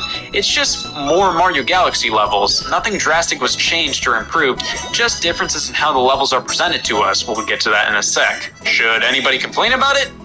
God, no! What really needed improved with Mario Galaxy to begin with? I think any problems people have with the game are just based on Galaxy's formula of more linear level design, and even then, I think you have to admit, it's not bad. It's just probably not for you. There weren't many definitive problems with the original game, so with a sequel, I almost think it would have to be on an all-new, more powerful platform to be more distinct from the original. With this being Super Mario Galaxy 2, this of course means that Galaxy's mechanics are all brought over. From what I can tell, everything is retained from the first game. You can jump, crouch, long jump, wall, jump, spin by shaking the Wii remote. It's all back and still feels great. Gravity is still a key aspect of the gameplay here, as we can walk all around various terrains. However, it's definitely downplayed compared to the first game. Don't get me wrong, Galaxy 2 still does a ton with gravity, but it felt like the first game flaunted it a lot more. 2 is more so concerned with using it when it benefits the level design. One thing Galaxy 2 definitely does differently is the difficulty. This isn't the hardest game out there by any means, but it's definitely much more difficult than the first game. I welcome the challenge. While Galaxy 1 was never painfully easy to the point where it was boring, it only really got challenging near the very end of a 120-star playthrough. Galaxy 2 definitely puts up more of a challenge, and that makes it more interesting if you're playing both games back to back. If you're way past lame at a certain level though, and die like way too many times in a row, the game offers the Cosmic Spirit as a helping hand, taking the form of a ghostly Rosalina. It'll complete the level for you. No thank you. Like I said, Mario Galaxy 2 feels like more of Mario Galaxy 1, but with some changes to its format. Galaxy 1 was a much more linear take on 3D Mario games. Most missions were more so getting from point A to point B compared to Mario 64's and Sunshines, which were much more open-ended. Mario Galaxy 2 takes the linearity from Galaxy 1, takes a highlighter to it, and does unspeakable things. Galaxy 1 didn't really have a lot of exploratory levels. The main one I remember that kind of felt like that would be the Honey Hive Galaxy, and even then, calling that a super open-ended level is kind of hyperbole. Galaxy 2 focuses a lot more on obstacle course-like stages. There's not a ton of exploration here at all. Galaxies in this game feel more like a series of platforming challenges. It doesn't feel out of place compared to the first game, though. First off, Galaxy 1 had its fair share of obstacle course-like designs, and also, we're in space. Anything can happen. A giant block of wood, it's in space, it makes sense. I think the best way to describe it would be, imagine if Super Mario 3D World was way more interesting in terms of its design. Galaxy 2 is platform challenge after platform challenge. Also, this game is way more fast-paced than the first game. It feels like the game is constantly shaking you, telling you to get on with it and select the level, get to the end. With more linear designs, that means there's not as many Power Star missions in each galaxy. There's only about 3 per stage, but that means we get loads more unique galaxies, so it feels like every other minute, Galaxy 2 throws a brand new idea in your face. Of course, this is a 3D Mario game, so you have to get to these levels somehow. The first game featured the hub world known as the Comet Observatory, which was cool, but had very little in terms of things to do in it. You just entered different rooms to access the levels. Galaxy 2 uses this, Starship Mario. Compared to the Comet Observatory, this thing is the size of a nickel. However, there's far more to do here. There's more characters to talk to, and there's more things to screw around with. I wish it was much bigger though, everything feels really cramped. But all this is completely optional. The meat and potatoes here is the front of the ship. Step on this pad and you're taken to the world map, a way to get you straight to the action. Many have compared the world map in Galaxy 2 to older 2D Mario games, and to that I say, what 2D Mario games were you playing? This is fundamentally just a straight line. You don't really get much of a choice as to which level you tackle next. Every now and then you hit a fork in the road and get to choose, but the majority of the time, the game tells you have to beat a certain level to progress. That's fine, but definitely a bit different compared to the first game. The world map is way less interesting, but does make things a bit quicker to just hop into a level. However, there's some really odd bloat here for a game so hell-bent on getting you into the action as quickly as possible. Like take for example, on the world map you may encounter a hungry Luma. These you have to feed a certain amount of star bits you've collected to access a new pathway to new levels. Clicking on them calls them to Starship Mario. You then have to walk up to them, talk to them, feed them, they transform, then you have to go back to the world map to access the levels. Why? Why not just do this whole thing when you click the Luma on the map screen? For a game that's so adamant about just shoving your face into new levels, this always stuck out to me as an odd design choice. Also, a brand new collectible in the levels are the Comet Medals. After you collect them, the Prankster Comet version of that level will become playable, which is a remixed, more difficult version of that stage, whether that be putting it under a strict time limit, giving you only 1 sliver of health, that kind of stuff. Here's the thing though, while I like the idea of the Comet Medals, they were never a challenge to obtain. I grabbed almost every single one of them my first time through the levels, so to me, they never really held much value at all. Of course, for the medals that I didn't find my first time around, it was a bit of a chore to go through the levels I 100% completed otherwise all over again just to get the medal. It's just an extra step to unlock the Prankster Comets. In the first game, they kind of appeared randomly after grabbing most of the power stars in the corresponding level. Alright, I just whined about a sequel to my favorite game of all time long enough. Let's get into the main portion of the game, the levels. God, this is good. Chopworks Galaxy, oh my god, it's like you're part of a Rube Goldberg contraption trying to get a chain shot from point A to B. Cloudy Core Galaxy might even be sexier than Gusty Garden Galaxy from the first game. Puzzle playing, god, what a boppin' tune. Every single time you blink, this game throws something new at you. It's insane. Flipspill is just neato, not gonna lie. Throwback Galaxy? Only Super Mario Galaxy can rehash so much and get away with it. Jesus, the absolute size of this boss fight. This game is absolutely fantastic. It's amazing. It has some of the best level design out there. It does some things differently compared to the first game, and they aren't bad changes by any means. They're just different. It helps differentiate the two games more because I don't think Galaxy 2 had to be wildly different from the first game. Let's be honest, putting the two games side to side, it might be pretty hard to tell which one is which. I welcome the changes to the format. But I'm a Galaxy 1 guy personally, that's why the whining just had to be there. I think both games are equally good when you get down to it, so considering which one is better, it's more so down to personal preference. But let's talk more Galaxy 2. The most obvious new additions to this game are as follows. Yoshi. Yeah, Yoshi finally makes his Galaxy debut in the sequel, and it was definitely worth the wait. Hop on him and now your cursor turns into a Yoshi tongue passport, allowing it to get to all kinds of places it shouldn't be able to. Yoshi also has various things he can eat up to gain certain powers, turning into a giant balloon, illuminating hidden passageways, and seeing through an entire level. These are a blast, and really solidify Yoshi as being one of the best additions to this game. But Yoshi isn't the only one getting new power-ups. Most of Mario's power-ups function the same as they did in the previous game, as in they all have that glorious context sensitivity. Most are only really here to give you a break from the standard hop and bump action. All power-ups that were in Galaxy 1 reappear here, except for the Ice Flower and Red Star. I mean, those wouldn't be the power-ups I would remove personally, but whatever. The power-ups introduced in this game kind of make up for it. The Spin Drill, Rock Mushroom, and Cloud Flower. The Spin Drill and Rock Mushroom are kind of in the same camp. They're fun to use, but of course are only really useful in specific instances. The Spin Drill allows you to drill into the ground and come out the other side, and the Rock Mushroom allows you to pummel through hordes of enemies or break certain objects. Cool power-ups, but they pale in comparison to the Cloud Flower. You can walk on clouds and create up to 3 of your own, so you can save yourself from impending doom or get some serious height. Now this is what I like to see in a power-up, something that makes me say I want that rather than looks like I have to use that now. Now this is where I would talk about the game's graphics and sound, but what's there to say? There's really not much it does better than Galaxy 1. 2 uses a blue sky more so than pure space for the background accompanying levels. The music is still orchestral bliss. There's not much to say about it other than it continues what Galaxy 1 did, and the graphics and sound are both phenomenal. After going through 6 worlds, we're face to face with the final level, Bowser's Galaxy Generator. And oh god, this might be one of the greatest final levels out there. It feels like a major test, a culmination of tons of things the game has thrown at you to this point. It all ends with a battle against Bowser, which is fundamentally very similar to other boss fights with Bowser in the game. But then after you think you landed that one last hit, for God's sakes, Mario games have to stop doing this whole, wow, you beat the final boss, just kidding. My god, this is absolutely amazing, it's over. God, this final section of the final boss fight was so cool, but it ends right before it's getting good, it just ends too quick, I wanted it to last longer. And thus, the game ends with a cameo from Rosalina, and we can play around behind the credits, that's fun. Well, since I haven't fully beaten this game until now, I think it's only fair that I 100% it.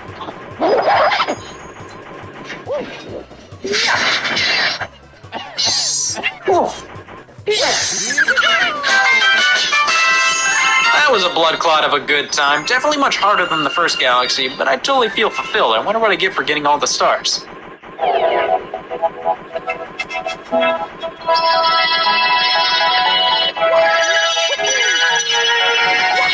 No. Yeah, after getting 120 stars in the game, 120 more green stars appear across every single level. They're nothing more than just click on a green star mission, find the green star in the level. There's no hints as to where it is except for a vague sound clue, just a giant game of hide and seek. You get one final super hard level at the end of it all after nabbing all green stars, but guess what? No thank you. I think after a 120 star playthrough, this is kind of the last thing I want to do. Before you say, well, Galaxy 1 had you 100% the entire game a second time as Luigi to get that final level. That final level was just putting a bunch of purple coins in the opening section of the game. Who cares? I didn't really. Just like how I don't care to get all the green stars, at least right now, that is. Maybe in a year or so I'll go for it, but right now the green stars feel like filler, extending the length of a game that didn't need its length extended. So, Super Mario Galaxy 2. It's phenomenal. However, I'll always prefer Galaxy 1, and it's totally a nostalgia and an emotional attachment sort of deal. I totally get why many prefer Galaxy 2. In a lot of cases, it feels like Galaxy 2 looks at everything Galaxy 1 did and says, that's cute, and just ups the ante. More levels, more ideas, more Galaxy. But to round up why I prefer Galaxy 1, allow me to introduce my brand new reoccurring segment. Why I prefer Galaxy 1 to 2, I am running out of ideas for new segments. Galaxy 1 did it all first, so it's just a bit more special to me. The setup and story isn't as cool as Galaxy 1. I prefer the format of Galaxy 1. While 2's ideas can be cooler, 1's levels were just a bit more memorable to me. Galaxy 2 has way more filler and reuses way more ideas than 1. Now, am I wrong for preferring Galaxy 1 to 2? Yeah, probably. Well, after wasting so much time getting 120 stars in Mario Galaxy 2, I've spent no time bringing in the dough to pay some rent. But I caught these landlords hard. You see, the water here is free. All I have to do is bottle up some tap water, sell the water bottles at a water bottle stand for profit, and then I'm gonna be living on paying my rent on Time Avenue. So that's what a surplus is.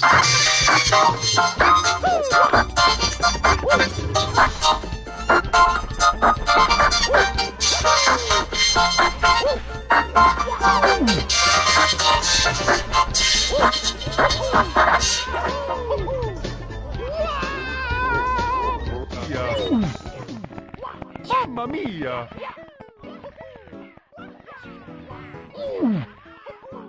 Mamma mia! Mamma mia! Mamma mia! Mamma mia! Mamma mia! Mamma mia! Mamma mia! Mamma mia! Mamma mia!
Yo.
I'm Mr. King Dots. I'm the game in the line. I'm Never play nice. I'm the devil's right hand man. I can't let you back. You ain't done everything. Contracts come out straight onto the page. If you had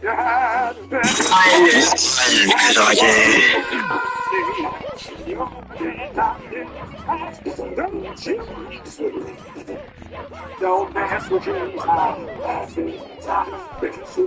Don't mess with me, guy.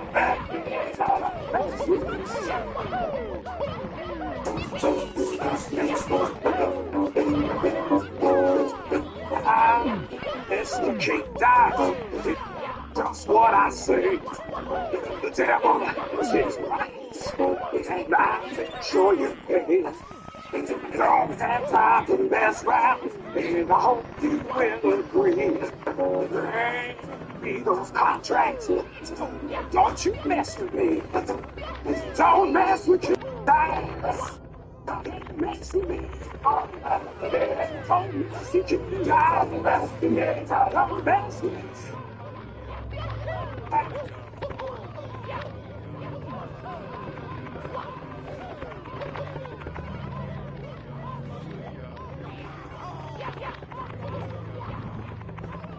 Welcome in, now my man, they like to roll the dice. My chance they can, my devil's game, and gosh, they pay the price. Pay the price. And now they're fighting for their lives on a mission from the red. And if they proceed but don't succeed, the devil will take their head.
Here we go!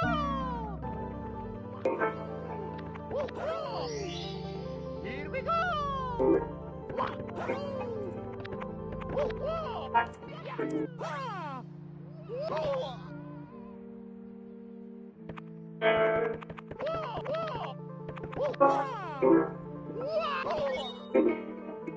Mamma mia!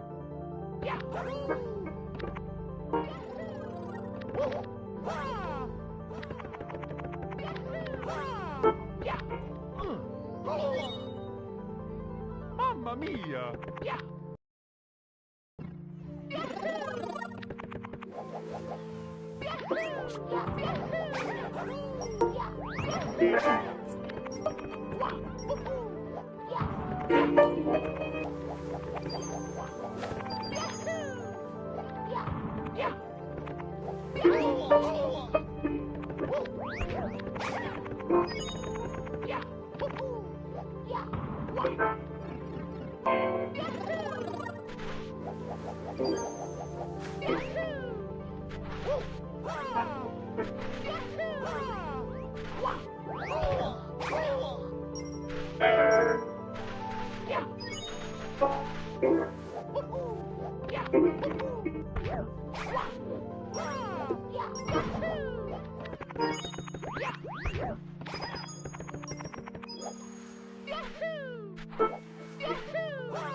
Mamma mia!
Yeah, I don't know why, but I can see dummies chat.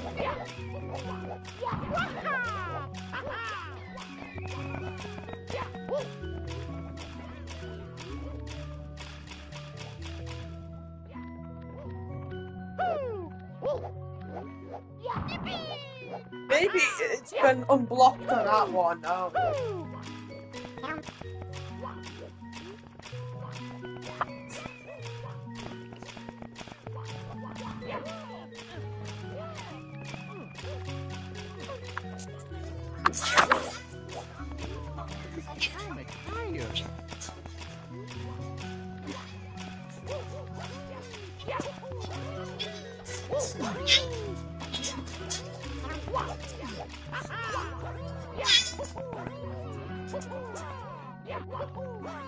Oh my god, I just found the Sonic Unleashed sound part bit. Oh my god.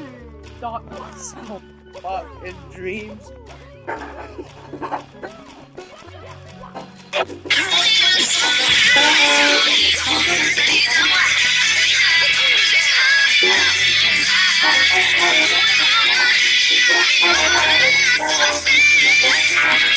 Who the fuck is playing audio right now?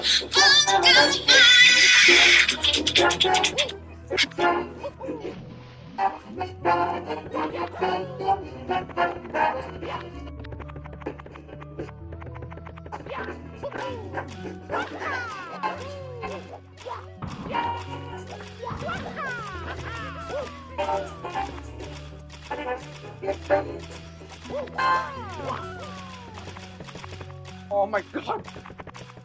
Why is this not?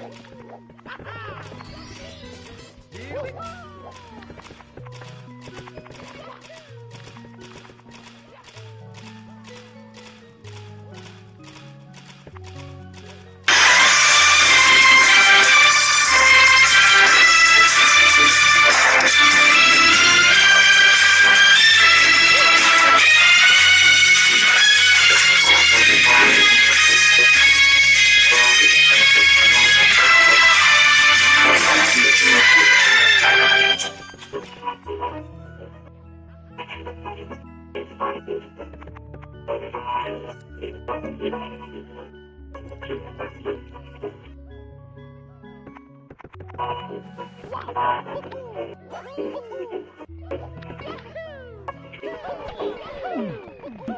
my god, it's opening to the screen. Envelope?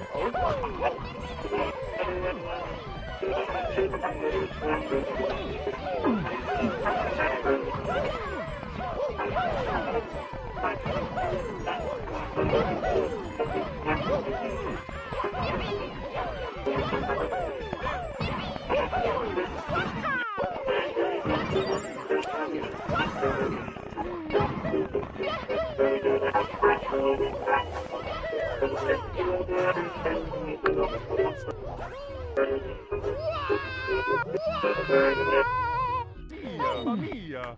Mamma mia! Mamma mia!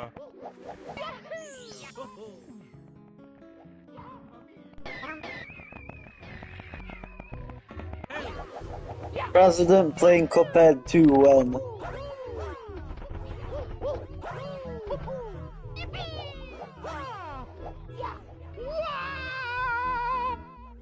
Mia! Mamma mia! Mamma mia!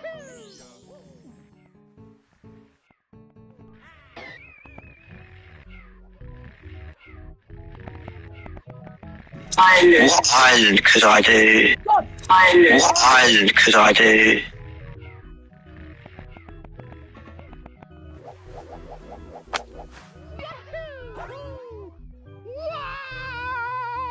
Mamma mia! Mamma mia!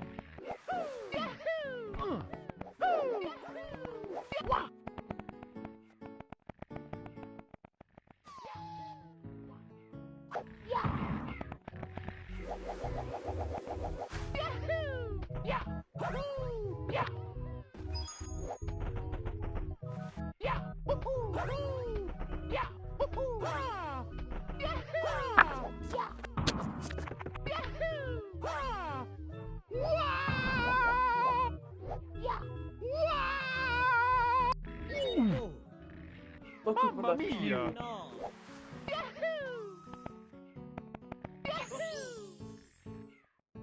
Oh, okay.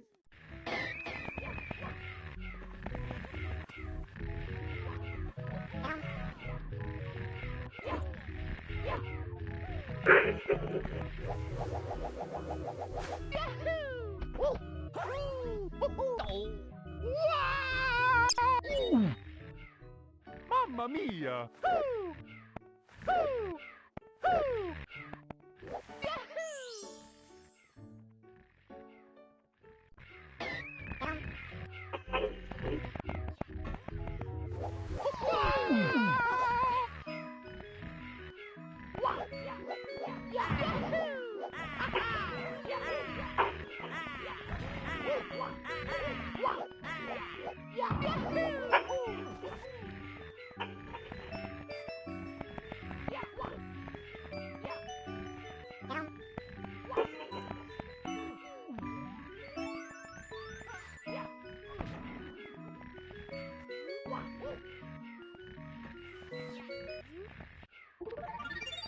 I'm tired. President, I just realized, dude, I gotta help you mod your PS3 and get, skin. But you still want it, the question. Here we go! If not, then that's fine.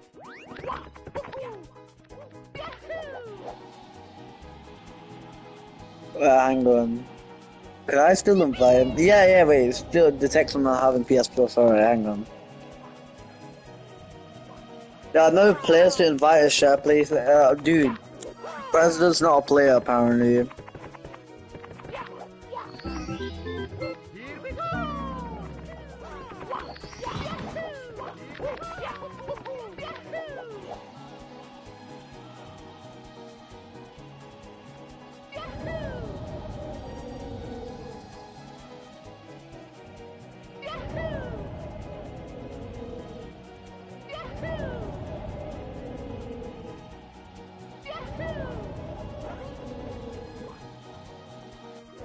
Here we go! Woohoo! Yeah! Woohoo! Yahoo! Yahoo! Yeah! Woo! Woo! Woo! Woo! Woo! Wah! Woohoo! Yahoo! Yahoo!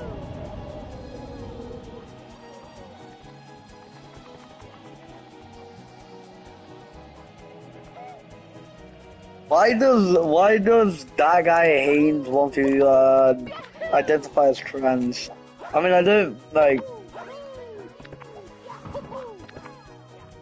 know why he's. Yeah, I'm just not gonna say anything.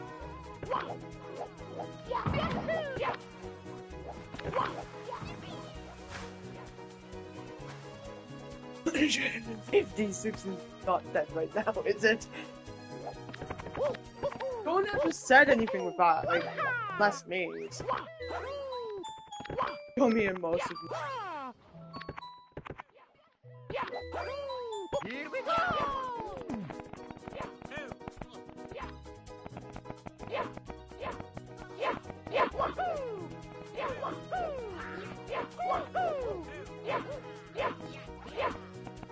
President, I want been waiting for you to join, dude.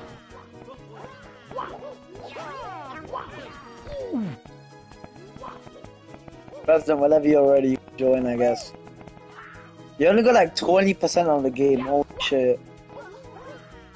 Not that far into the game, but what boss I can do? 2-hour mark.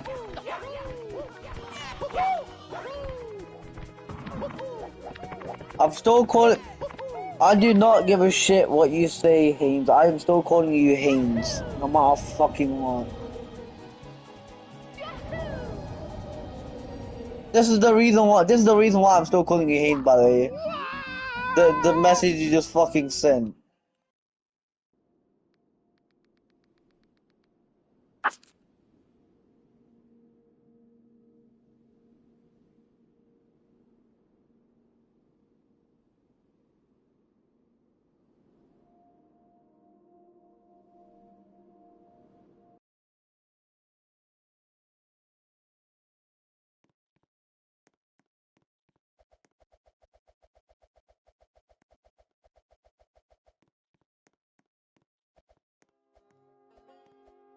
I swear to God, dude, dummy, don't actually mock that shit. My uncle actually fucking made that account.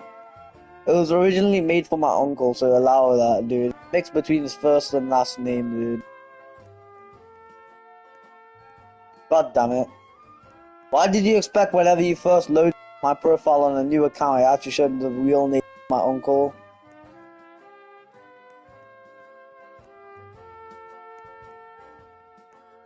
Yeah, not gonna lie, President, if you do mod your PS3, you can get like every OBP DLC for free. And I could show you how you could get that. It's actually one damn fight, god damn it. God damn it. Gosh. Oh yeah, I forgot spread. Why did I use spread? God damn it, I'm an idiot. I was using lobber that whole time. Oh, get lost. I hate the first damn phase, dude. Stupid police trying to bomb me. I forgot lock wasn't on. Yep. I switch to chaser. I'm not chaser, lobber. Not lobber spread. Why are you not?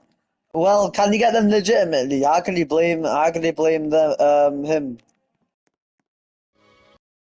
Could not blame him, dude. I hate auto scroll levels, dude. Especially if it's a boss as well.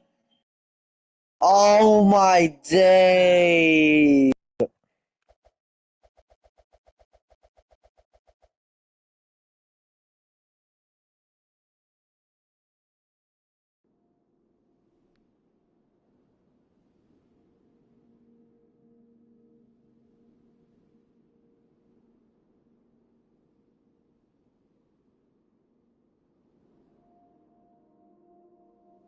Mughead is suffering. He is really suffering. I don't know. I might invite Caden. 1,736 deaths. Damn. I'm skipping past that part. I'm gonna go to use skip with the DLC. So I use the skip to get to the run early. I don't know why, but whenever you use the boat aisle 2 to get to aisle 3, for some odd reason, you could actually skip past Rhubarb, Honey Buttons, and Briny Beard.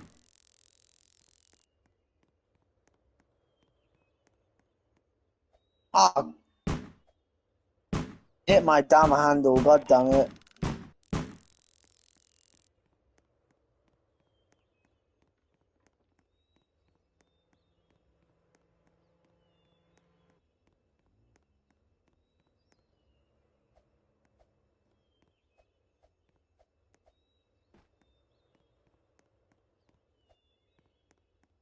Oh shit.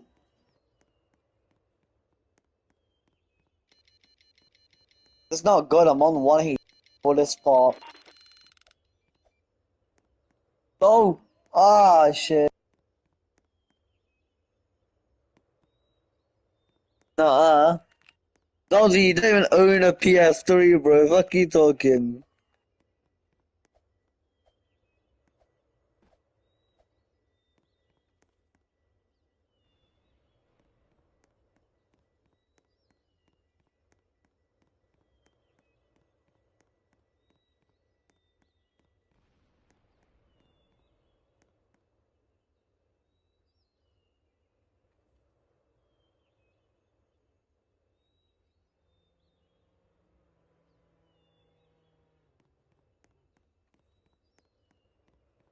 Yeah, you owned one. Do you own one now?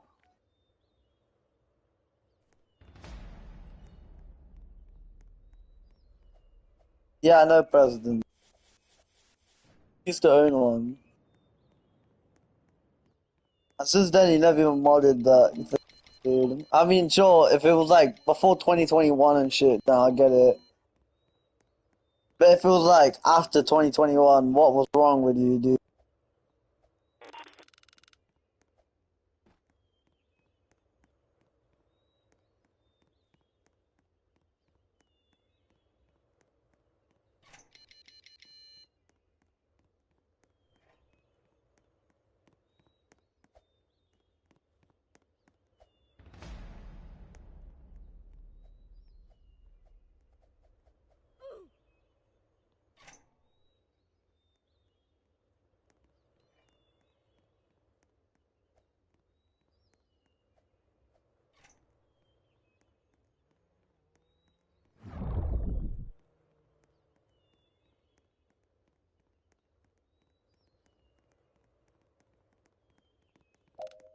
Yeah, if you actually show me what the issue is, I might actually know how to like shit. But then again, I forgot you don't have a PS3 controller, so cough cough, use the PS5 controller, cough cough. The only difference is the PlayStation button just doesn't work. Everything else is fine.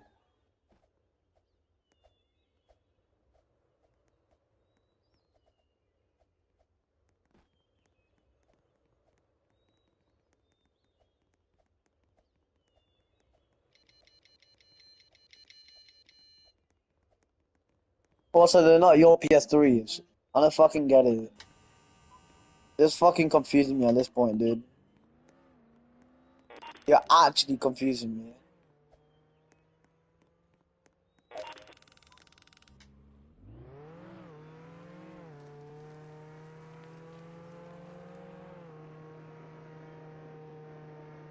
And I can stop arguing to me.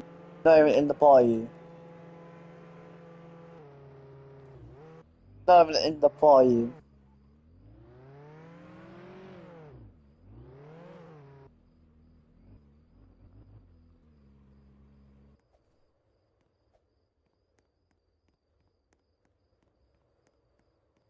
God damn it. Well then technically you do fucking oh my fucking days, man. What is this guy on? This guy is 100% on drugs, I'm telling you. How's he for real on drugs?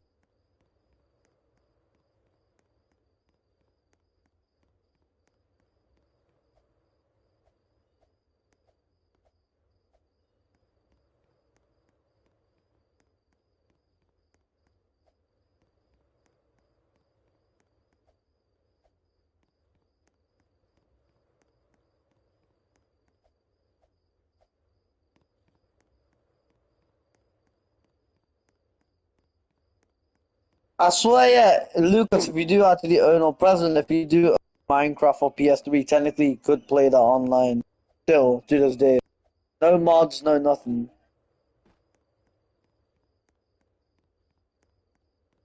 Yeah, if one of your PS3s are from 2008, why don't you just mod it then? There's absolutely no point keeping it in vanilla if it's gonna be like from 2008, dude. I feel like Chasing's the only good thing about using thingy, the only good for getting rid of bastards like that. Fucking curb down font on this shit.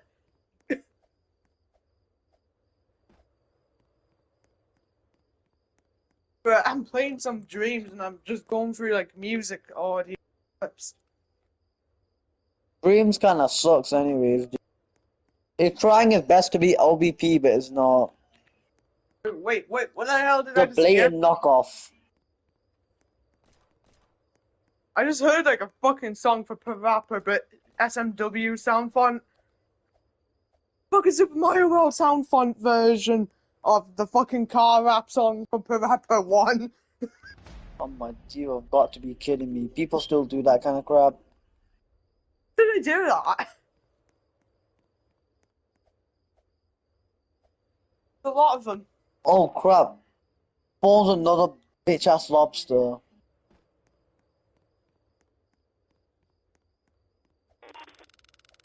You can literally disable syscalls to get off PlayStation servers, dude. You have to do that anyways for the beacon method. If you really want to play it online, you have to disable syscalls. You have no choice. You have to disable it, or else you ain't gonna play online. Oh my! Why did he? Oh my fucking!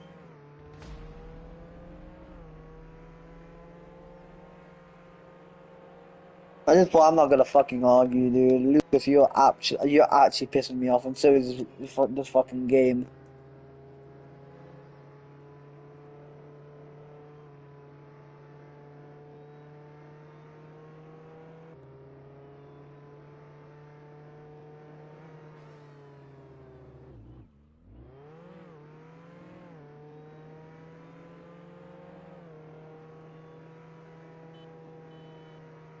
The issue is, if you don't want a dead console, why don't you just make it better and just mod it, dude? That's the big question.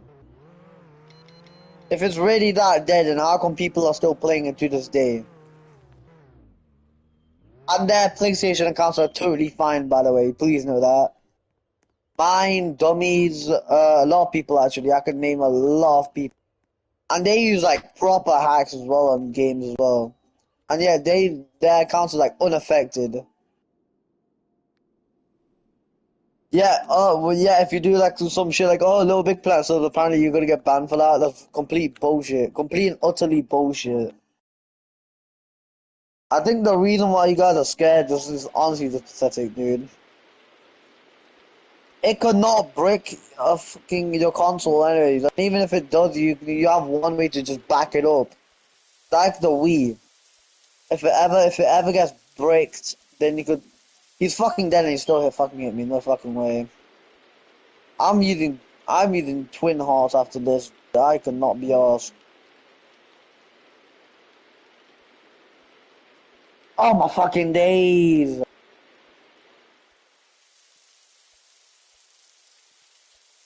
Bah, bah. What the Just give me fuck twin is a hearts. I don't bah? give a shit anymore.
If we're ever gonna do Minecraft, we're doing it on PS3, not doing it on PS5 because fucking the Bedrock shit.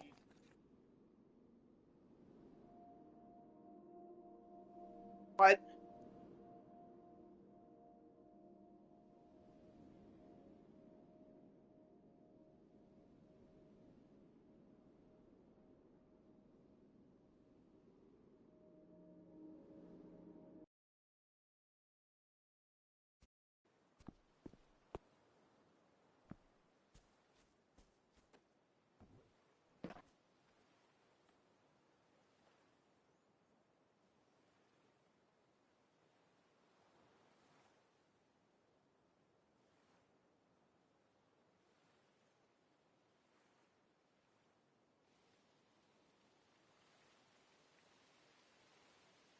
Bah, bah. What the fuck? Bah, bah. Oh, it's from Super Mario. Also, it can be for the 64 version and the DS game because, yeah.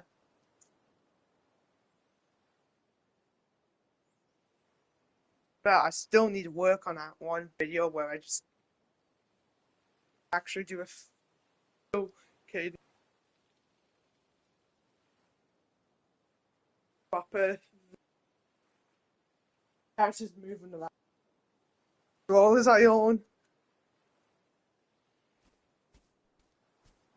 How the fuck did I get Minecraft note block noises in the game?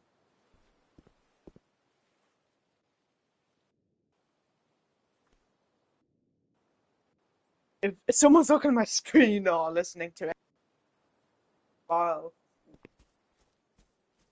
All these, who are fucking.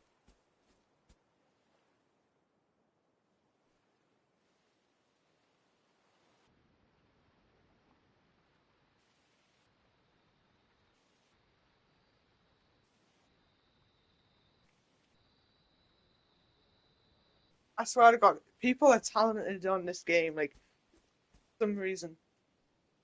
People are not, but some people are.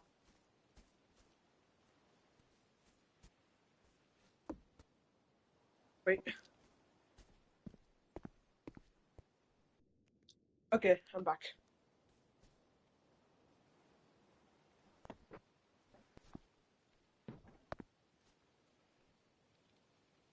Fucking romantic. I'm fucking Friday Night Funkin'. What the fuck?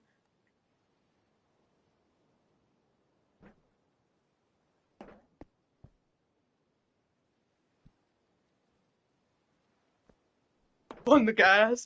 Nah, bro, what the fuck? They got the fucking the rapper.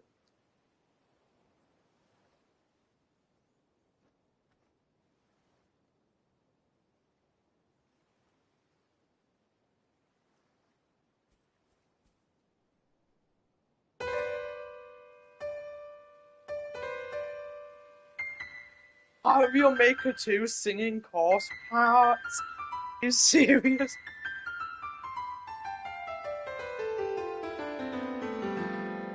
They got like Super Mario chorus parts from like when you place blocks in the game and they just start saying ground block or smoke or pipe or whatever.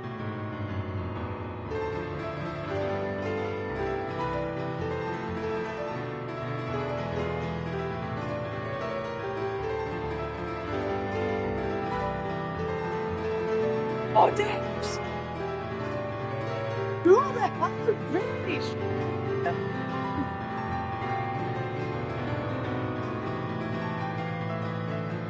Oh my gosh, right. Anyway, I played that game this morning.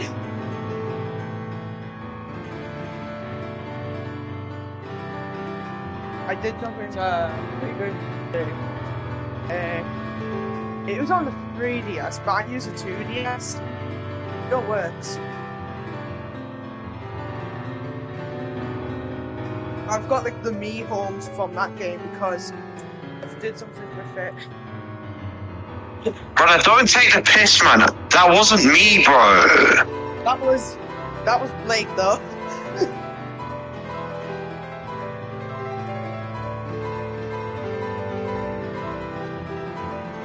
Who thinks everyone's taking a piss?